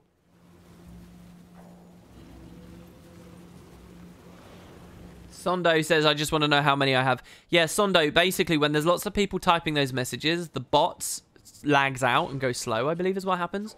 So you might not be able to check them. Don't worry about it. It's all arbitrary. It's just a silly little constructed thing. The best way for you to find out will be after I go offline and a lot of people leave, the pressure on the bot will go a lot lower. And I think that'll be okay. Oh, I don't know. Or flag might have to be there. I'm not entirely sure. And the other thing you can do is at the start of giveaways too. The start of streams as well, if you get there nice and early. As I know many people did.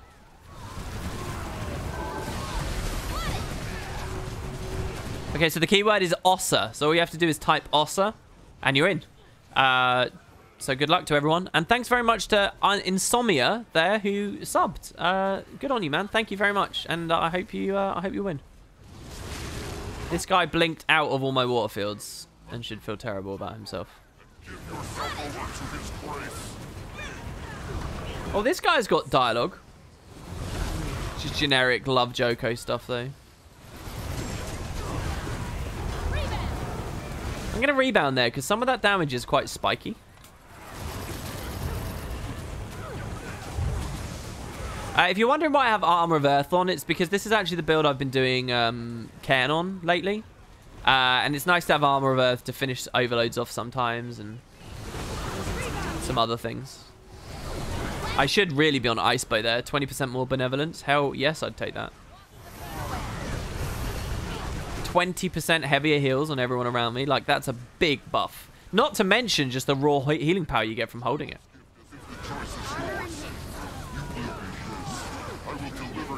No DPS meter? No, we ran it a little bit. I'm still trying to be a bit moderate about it. I don't want the streams to become like... I don't want people to be intimidated playing in the streams because they're scared that they're being snooped on in some way, I guess, if you will. I don't want to go too fast, you know. I'm a big believer in boiling the frog, and that's kind of how I want to act. So, Guide for the Lost. That was for Scourge. Nice. Apparently with that boiling the frog analogy, though, they had to lobotomize it before. So it's not even true. If you guys know this thing, it's this idea of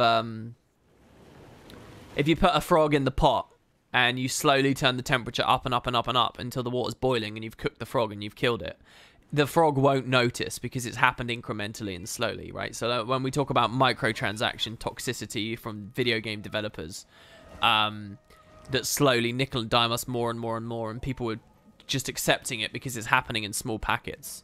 You know, that's boiling the frog. It's very relevant for politics, all kinds of things. But apparently that whole idea, that experiment of frogs do notice, apparently. And the only way they won't notice is if you have to, like, basically fuck its brain up so that it will lay there still.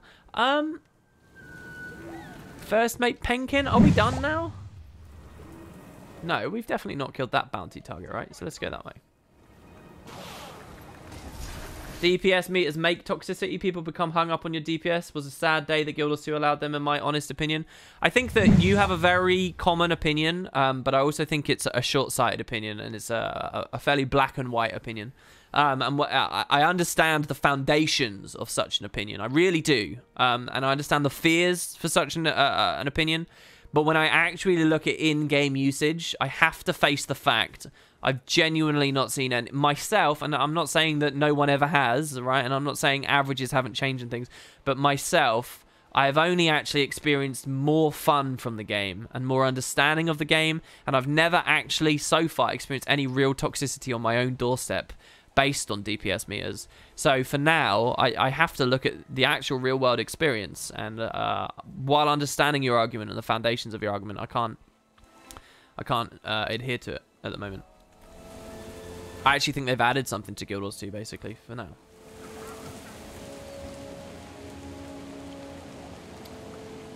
Arc estimates BGDM could only read people who'd signed up and so on. Yeah, I mean, we don't need to get into the whole...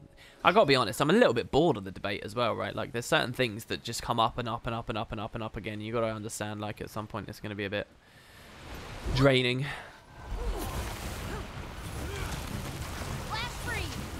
You don't understand why people don't use why people use the meters even though they don't engage in buildcraft. That's a good question as well, actually.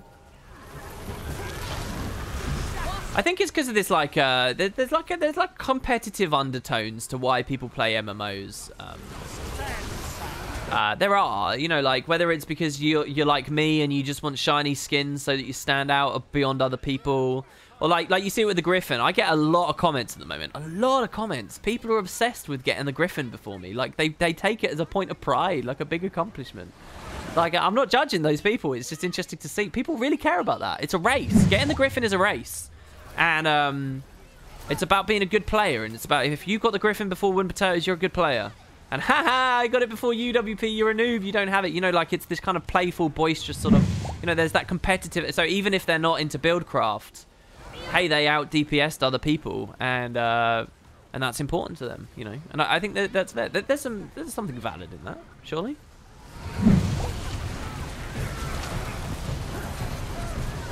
Someone says, yeah, a cruddy 250 gold race, good game content. I think that's an absolute bullshit thing you just said there, right? Like, yes, there's a gold sink on it as well, but I actually cannot imagine any way they could have infused more legitimate content and like, lore onto it as well as the gold sink. Like, to suggest just because there's a gold sink there as well, there's not anything meaningful behind the acquisition is absolutely scummy. There's a lot of meaningful stuff behind picking that up. Like, a lot. There's voice-acted dialogue. It filters you through everywhere. It's not like one upfront paywall. It's lots of little paywalls so you can work on it incrementally. It encourages you to go see events and places that you haven't been before. It ends with you exploring an area that you otherwise would have no access to outside of the story. There's a lot there. It's very unfair to just say, oh, it's shit because it costs 250 gold. There's a lot more to it. Last call, type Ossa. And I say that as someone who, on some fundamental level, is deeply concerned about the Griffin and doesn't have it yet. So, you know, if anyone was going to be on your side there, it's me, and I'm not on your side. That's an unfair thing to say. TLM's there says in chat, 250 gold isn't even a lot. I don't agree with that argument either. Like, to some of us it's not, but to others it is, and I don't think it's fair to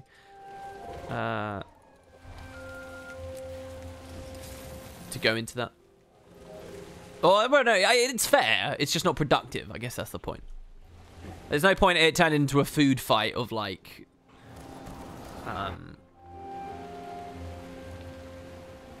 who meaningfully gets fun out of earning gold versus who doesn't, and whether people should get a... It's just it's a whole side of things I don't care about. Drum roll. Good luck to whoever's about to win.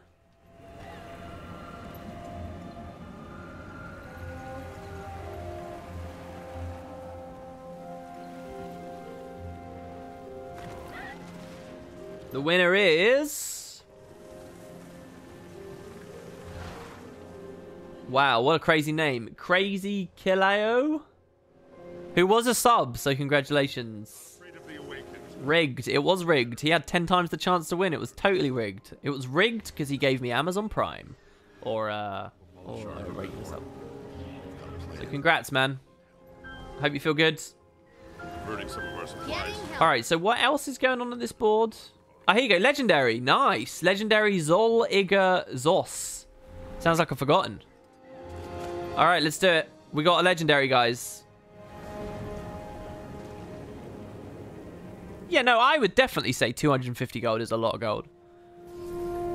And I'm rich, remember, and I've got no perspective of money anymore, and I'm not allowed to talk on these topics. But even I would say 250 gold is a lot of gold. I think it is. It depends what you do in-game. The person who does daily fractals, perspective of gold, versus the person who only does their daily, versus the person who's not even level 80 yet, is vast. I suppose you can throw a Silver Waste Farmer into there as well. Oh, is it down here? Ooh.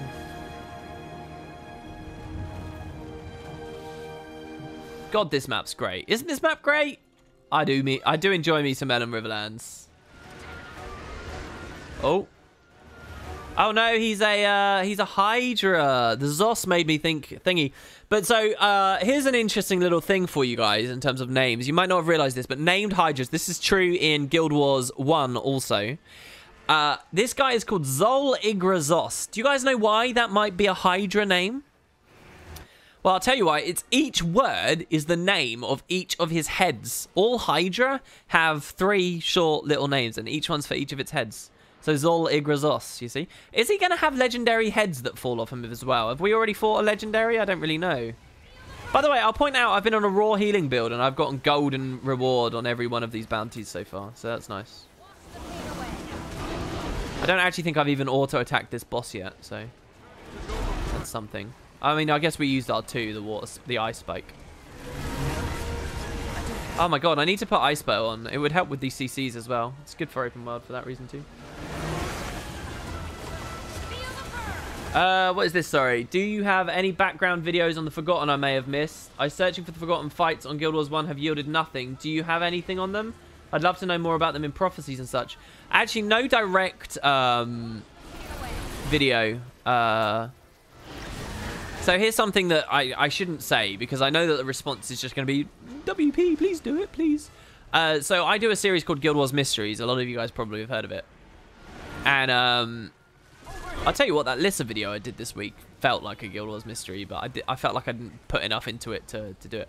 Anyway, Guild Wars Mysteries, when I started doing it, was... one of the ideas was I was going to do the backstories for all the playable races, because there is quite often a mystery or a point of intrigue, at least, let's describe it that way, for each of them. And I did like 2, and I haven't done any more of them. But my original plan was actually to finish those, which I do occasionally get requests for. And then I was actually going to do the same for the ancient races. I was going to do a Guild Wars mystery on the Massat and their fate. And then I was going to do a Guild Wars mystery on the Seers and their fate. And the Forgotten would have been a part of that. I don't remember having any specific thoughts on what would be exciting about it, as you know, beyond the fact it would just be, you know, a logical thing to do in the series. But yeah, that was an old thing I did want to do. I also have a incomplete lore series, mini lore series, based on fractals. I was going to do lore that we could determine from every single one of the fractals in the game, and I did like 1 or 2 videos on that, and then stopped as well. That's old. That's like 2012. That's like right before my PvP hiatus, where I just disappeared from YouTube for like 3 months after launch. Can you believe that? That actually did happen, though. So yeah, just some things. Unfortunately, my best advice for you online would be to watch the Let's Plays I did, and I know that sucks, but I guess watch the Crystal Desert arc of the Prophecies Let's Play, and watch the Desolation and Realm of Torment arc of the Nightfall Let's Play. That will give you everything you need on the Forgotten. It's not showing off. That's nice. Triumph of Conquests. Continuing along. Oh, he was quite far away from his chest there. How do you sub to my channel? I think you just click a button that's there, don't you? Had a chance to try Vabi meta yet? Nope, still not. I'm hoping it will happen on one of these streams. What do you think about adding fractals that are related to the core dungeon paths and then opening the dungeons to the open world explorable content instead? Best of both worlds? Terrible idea. Oh, I like the second part of that. I hadn't really heard anyone suggest that before. I like that. No, I think that could work. Take effort from the Fractal team, but it would work. I think they'd have to have a look at the whole 100 scale things as well, though. And I think what they'd have to do is, instead of fractals being about 100 scales of progression, what it should be about instead is doing an easy progression, which currently is represented by 1 to 25. And then it would be then there would be a normal progression, and then a hard progression, and then an expert progression, or whatever they call initiate, adept, blah blah blah. And what this would be, if they did that with all the dungeon paths, that would be a lot of new fractals, right? And what it would do is, and some of the fractal paths you could blend together, like COE. You don't really need to show off 2 paths there, in fractal form. But what you do from that then is, it's no longer 25 in each band. It's like, it could be 35 in each band, 36, 37, however many they want. And that lets them expand it in a more intelligent way. I don't know. Wow. I'll accept this very soon. Thank you very much to Arise. Thank you. I'll accept that very soon. So let's go check if the legendary's up at Augury's Shadow again. What do you think about going to Cantha because we have to stop them from killing the Deep Sea Dragon? I like the idea of the Empire having its shit together and actually winning against their dragon. I love that idea too, man. That's really cool. Definitely. I would be game for that. And we have very little political pull with them. So legendary Zelen Ossa. Wow, Zelen Ossa? Is this a descendant of... Wow, what is this Zelen Ossa? Are we going to get any good dialogue here? Zelen Ossa. So I'm thinking of the Zelen Reach, and I'm thinking of the Ossans. Zelen Ossa. Did we get any dialogue from anyone on this? Yeah, I like that. I like the idea of Cantha, and, you know, they're very xenophobic, and they're very private, right? And I think that's all very exciting, actually. Maybe it's a bit of a rehash. Maybe it's a bit of a rehash of what we just did, though, defending the Elder Dragon, so I don't know about that, but yeah. Maybe by the time we get there, they've already won. Maybe that's the start. People will know I've got this headcanon thing that what I really want is I want to arrive in Cantha via the tunnel that the Dredge was said to have dug from the southern Shiver Peaks all the way to Cantha. Yeah, seriously, there's supposed to be a tunnel under the ocean. I want that. I want to go into that tunnel, that pitch black tunnel, and I want to ride like a minecart through it. You know, like Super Adventure Box where you're on the raft? I want them to use that tech and that idea in this underground tunnel where we like rocket our way through. And then I want to burst out into Cantha.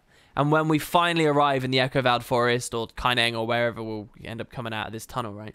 I want it to burst into the light. And you know this moment we have in Path of Fire where we enter the room and all the light recedes at the library?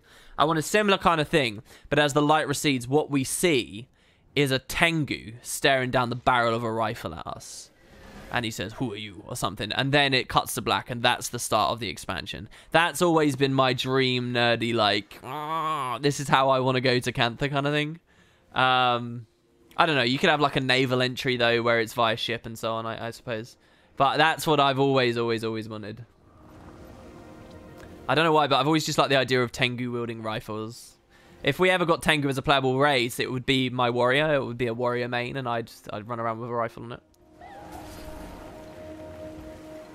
Wait, there are Tengu in Cantha? Is that a serious question? Oh my god. Sweet summer child. Yes, there are.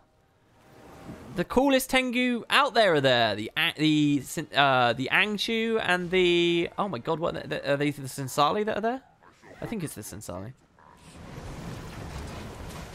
But that's where the Aerie, the original Aerie is. That's... Oh, dude, it's good.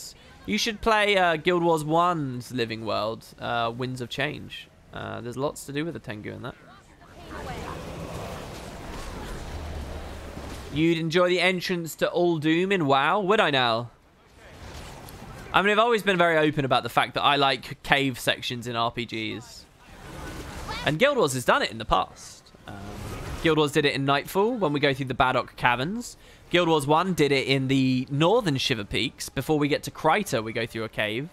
Essentially, Factions did it, except the entire city was the cave, and they have a Shawshank Redemption style wade out of shit, like literally troughs of poo and open sewage in the grimiest, nastiest, crappiest looking part of Kaineng. Quite literally the crappiest looking part of Kaineng. And we wade our way out until finally we reach Pong Mai, and we get out into green lands again. Just before our adventures in the Echovald Forest and the Jade Sea, these beautiful, fantastical settings that are wonderfully juxtaposed with this horrendous city we just spent like 10 hours of gameplay in. I love moments like that. I really do. I adore them in games. And so like that idea of going through the mines and then finally busting out, I like it. Sorry about my swearing and perhaps some imagery there that maybe you guys weren't signing up for if you're eating your dinner. Isn't it hard to focus on what you're saying and playing at the same time? Not with bounties, because this is just open world Zergy stuff. So all I have to do is just vaguely press some buttons. It's really nice. I like streaming bounties. The content itself isn't that great, but I like streaming them. This is good to me. And I think I can be really effective in the Zergs as well on this build. This is good. Cantha expansion would attract too many Chinese guild farmers. Would it now? Interesting. Didn't realize that's the criteria by which they... Oh, I've got to tell you guys something.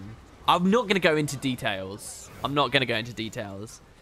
But you know how I've been sort of quite openly saying on streams, hey, if anyone wants to do like a brand deal or a promotion, hit me up, right? And I'm genuinely serious about that. I genuinely am. I think I'd be really interested. Like, pursuing this Discord partnership thing. I mean, hell yeah, it was so fun being sent that stuff by Sennheiser. I'd love other people to send me stuff, and I could talk about it if I genuinely like it and stuff. So anyway, you know, I've talked about that a lot. I actually, but nobody approaches me, and obviously nobody's going to approach me, right? I had someone approach me, right? And they wanted me to advertise for gold selling. No shit. And I wish I could go into more details, but I guess I'll respect privacy and I'll be vaguely professional about this. But I did have an outreach this week. It was to advertise for gold selling. So look out for my video on that. It's going to be amazing. It's not going to... I don't know. Anyway, it's interesting, isn't it? Anyone knows how Guild Wars 2 is doing in China? Great question. Somebody asked me that earlier as well. I don't know enough, actually. I've seen a couple of things. Actually, I think it's a super Q&A for the Patreon super Q&A that's coming up. This guy's a tanky bitch. Oh, he does have unique dialogue. He says, you would defy an Ossa. You will not live to see the walls of Amnoon. Oh, he thinks of us as refugees trying to get up to Amnoon. Wow. Man, I think I'm still missing a lot about this expansion in terms of lore and stuff. This is pretty exciting. He's an Ossa. I mean, I think my enthusiasm for this is a little hindered by the fact I know he's just a bounty, but still. Do a video on selling gold ore on the TP. Royal asks if I accepted it. Yes, I accepted it. It's going to be amazing. Alright, what is this? Okay, wow, we're going to do another giveaway. Really? I mean, I'm not going to be streaming that much longer, B-Boy. It's 2 hours right now. We can do another one or two and split it up.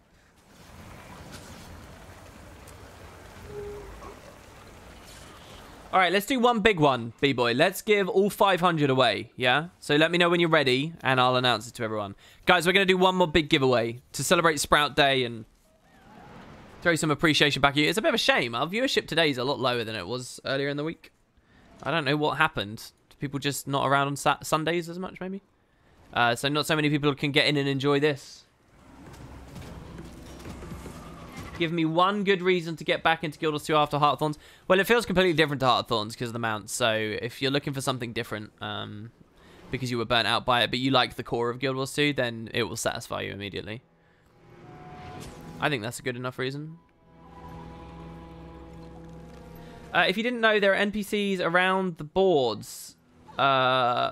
that talk about posting them. So they do have some story. Oh, I guess it's just hard to see. I guess I'll have to pay really close attention. And by that, I mean go to the wiki once other legends have written down. Does it take time to be subbed? It went through, but I got an error on Twitch. Oh, you got an error? I don't know, dude. If it didn't appear on my stream, I don't think it worked.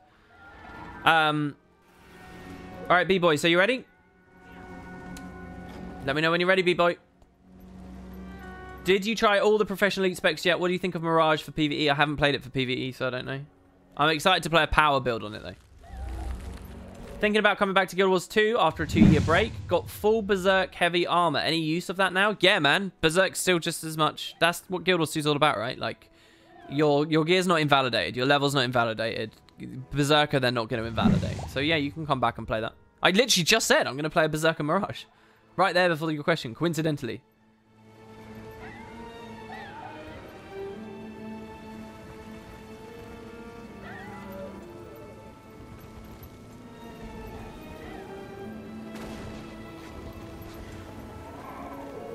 Alright, he's not responding. He's shouting at chat for typing a thing.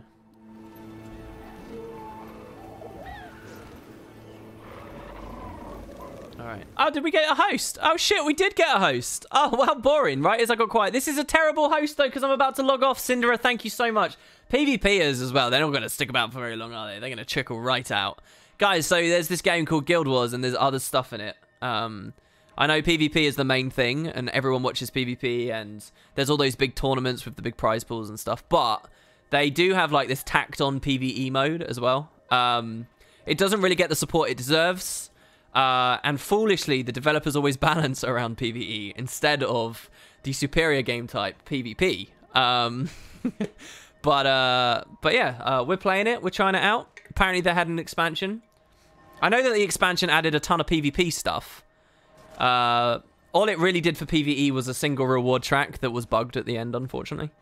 So I know it was mostly a PvP thing, but we're trying it out just a little bit right here. In all seriousness, thank you very much, Sind, dude. That's very cool. What a nice sort of kickback there. You got more viewers than was there something going on? Was there an automated tourney or something going on? Literally, I am about to log off, so I'm gonna shift you guys along the line in a second.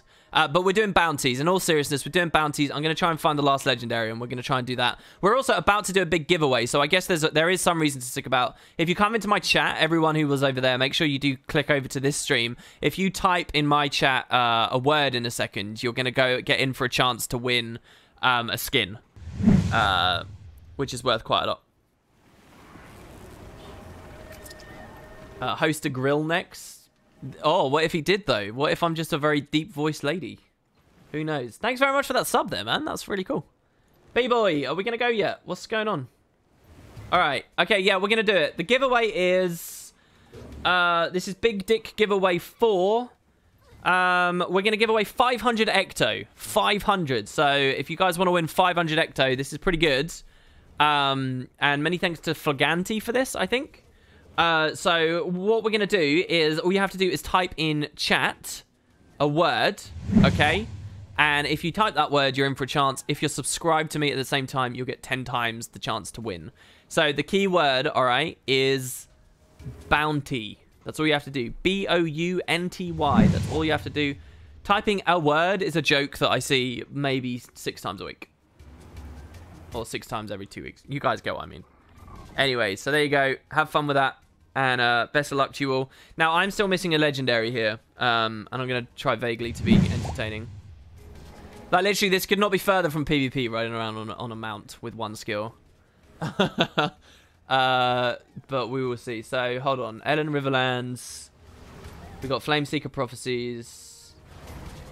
Are we done with all of the bounties? We surely we're not. I don't think we finished all of them. Did we? They're not here, though. Expert Bounty Hunter. Complete all of the Ellen Riverlands ones. No, we did. We did all of them. Shit. What about the... Here you go. Master. And we did all of these ones, too. We still haven't done the Desert Highlands legendary bounties. How is that possible? I thought we were done with that from yesterday. Let's go back to the Highlands, then. Which one did we miss? We got the one for Vlast. Oh, I remember. It was the one that was supposedly disabled. Whoa. Look at what my brain did there. I was going to go all the way up to Frostgorge Sound. It's the one up here, right? So let's just go check for that. I will fly all the way over there, and if it's not there when we get there, then that'll be that. But if it is, we'll kill the boss. I don't even have that waypoint, so we've got quite a walk to go here.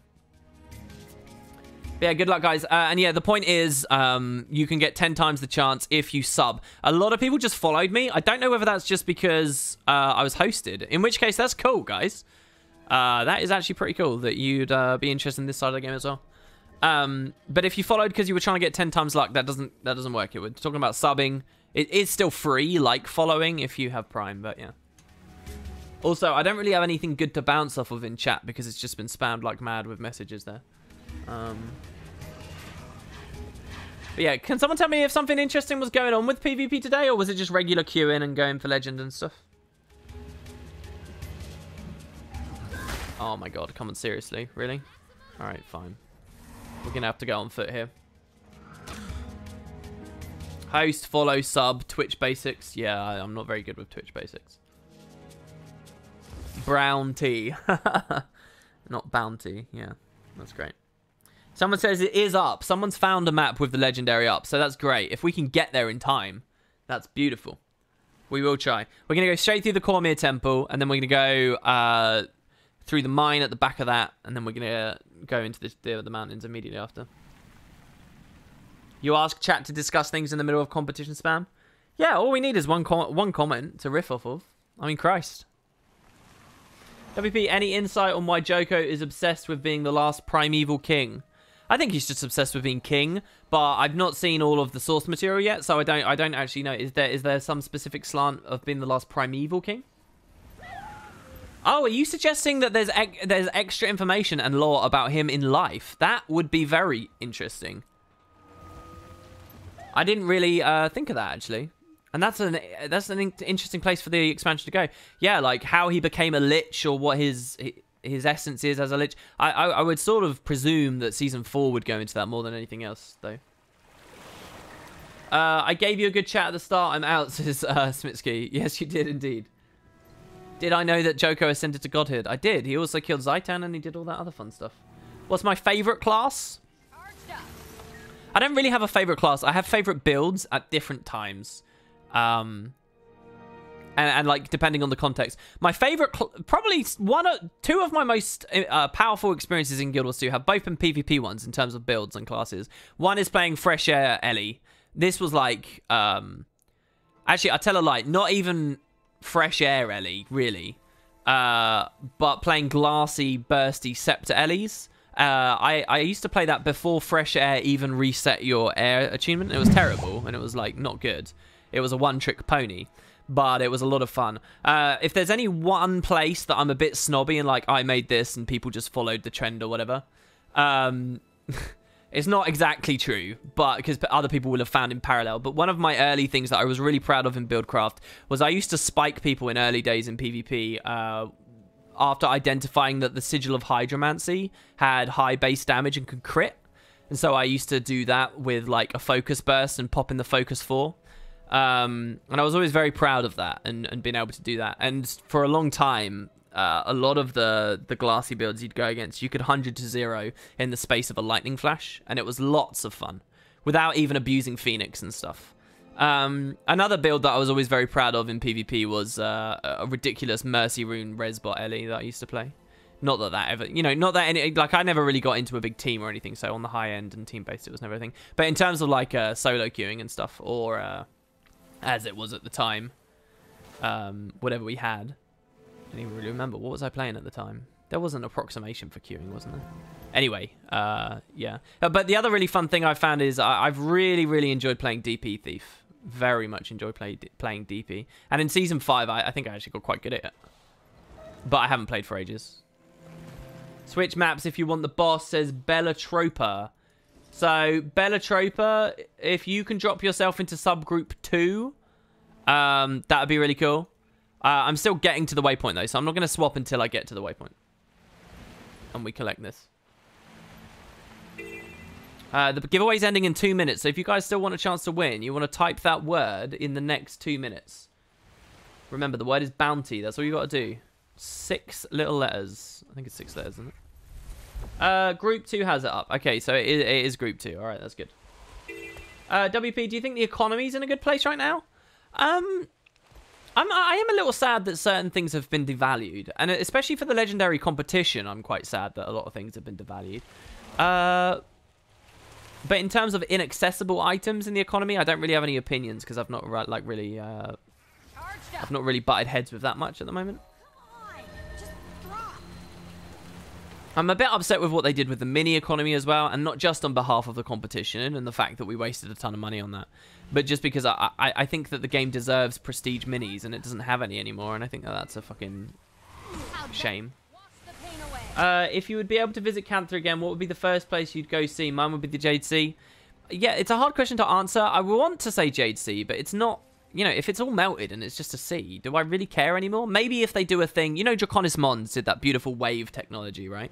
And you kind of had the stormy seas and so forth. I think perhaps if the Jade Sea in Guild Wars 2 went further with that and, like, they had some kind of tech that gave us proper tidal waves and, you know, such extraordinary phenomena as those maelstroms and whirlpools. I believe in that world. I'd be really curious to see the Jade Sea. But what sign have we had that that's a coming? I don't know if we really have had one. So I'm not sure there. Oh, almost there. AWP Clan Marshal Getty talks about defending Joko's domain against invaders from the south during an event at the palace of the village Istan, Cantha. Perhaps something to do with the Ministry of Purity. Wow, I hadn't heard that either. Istan, I guess, would be more likely, but we didn't hear in the movement of the world that Istan had particularly managed to defy Joko, did we? So unless they sort of vaguely retcon that, I think maybe they could be even talking further south, yeah. But we know that's a coast, so whoever's been attacking would need some kind of naval capability. That's exciting. Man, it's very laggy getting off mounts right now, and I don't know why. Alright, here we go. Finally, we're here. So with Living World Season 3, we joined the Shining Blade. Is our oath still in effect after we died? Yeah, you're thinking kind of a my watch is ended style thing from something else, which I'll be vague about for spoilers. I can honestly say I have no confidence that the devs were thinking of that in that instance. I think I can't blame people who sort of saw that as a cheeky bonus and they're like, yeah, sweet, that frees us from it. But I don't actually know whether it was ever on the devs' mind. I'm sure it is now that the community's talking about it a lot. I don't think that they would have anticipated at all how much that aspect of the story would be hated on. And I also don't think that the expansion team sort of even specifically knew that that was going to be happening. Because, again, if the idea of Episode 6 was a bonus thing, it's not like much of the expansion would have been written to consider the events of Episode 6. Not that we know any of that for sure, but you get what I mean. All right, here we go. So good luck on the winner. We're drum rolling right now. So there you go. It was a good host. It was a good host, Sind. You got your viewers a cheeky little giveaway. They didn't have to come out of your own pocket. Good on you, man. It concerns me I haven't seen literally a single person in chat. Maybe I've just missed it, though.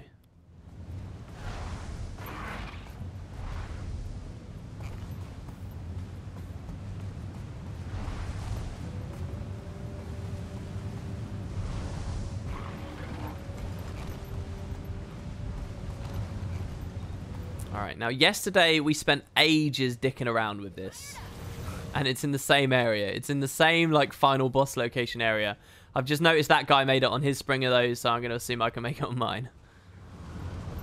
God, why? It's not even ironic, me using the pink Catmanda right now. It's just what I use, apparently, now. Oh, it's going to be in the temple. That is so cool. Oh, yes. What a location. This is brilliant. Oh, it's actually in there. It's not on the roof. It's in there. This is fab. I love this place. More reasons to come here. Sign me the hell up. Oh, God, though. Full damage might be a real... Oh, I know. It will just kill the mount, not me. And I don't care because it's a cutesy bunny. Who cares about killing the bunny? Oh, this is nice.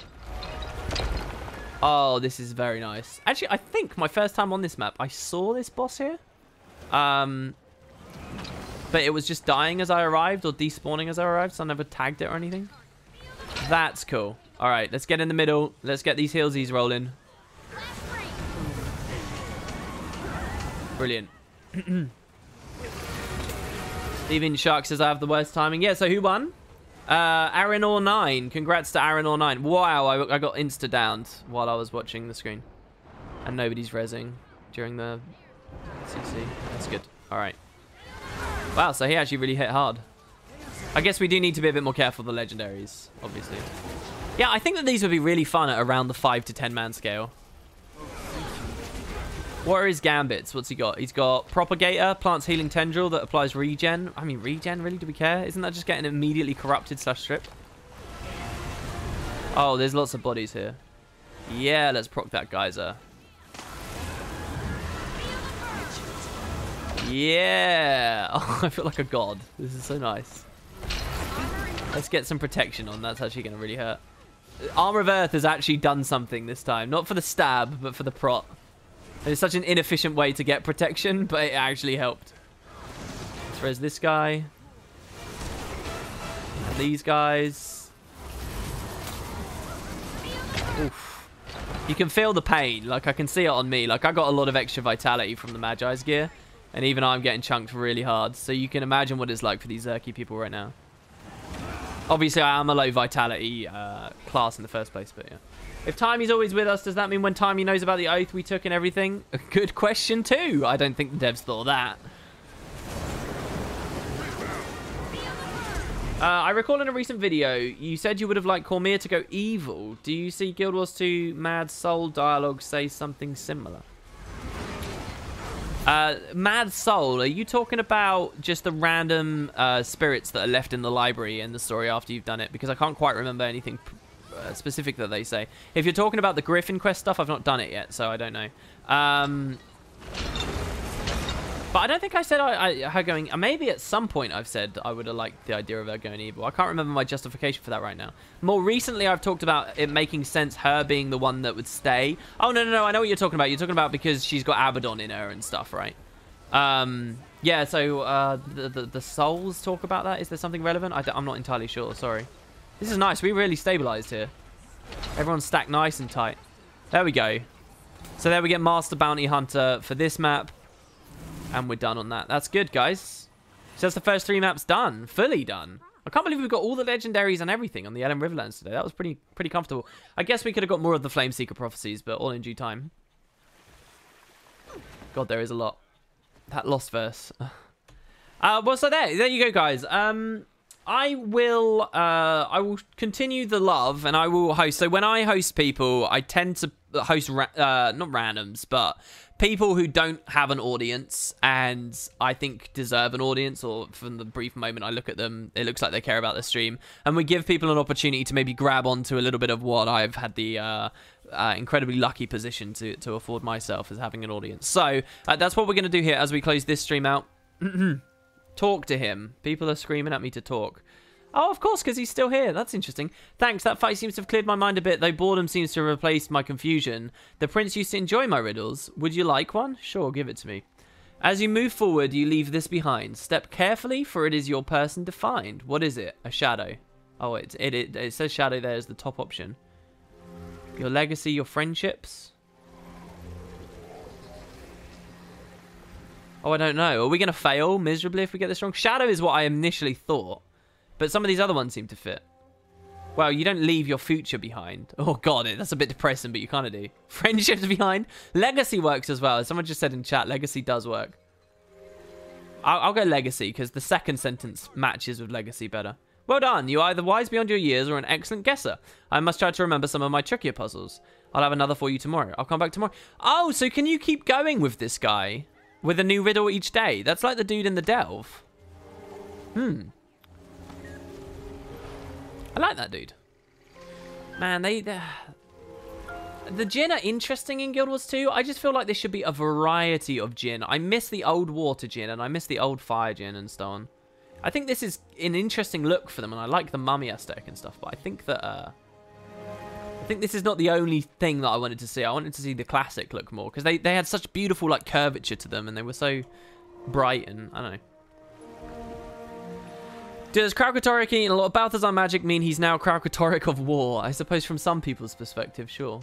There's a really interesting thing in the story wondering about who replaced Balthazar, by the way, in terms of like the power that was stripped from him in the mists. Because remember, what Kralkatorrik ate was Bloodstone / Omad's machine stuff. It wasn't, or Timey's machine, it wasn't Balthazar's actual original power. That original power has gone somewhere else. So the Six, and apparently at some point the Six even say that they've given it to someone else. So that's all quite fascinating to me, actually, isn't it? Anyway, so yeah, who do we want to host? I want to go back to hosting lobies and people who don't have audiences, because there's so many of them around.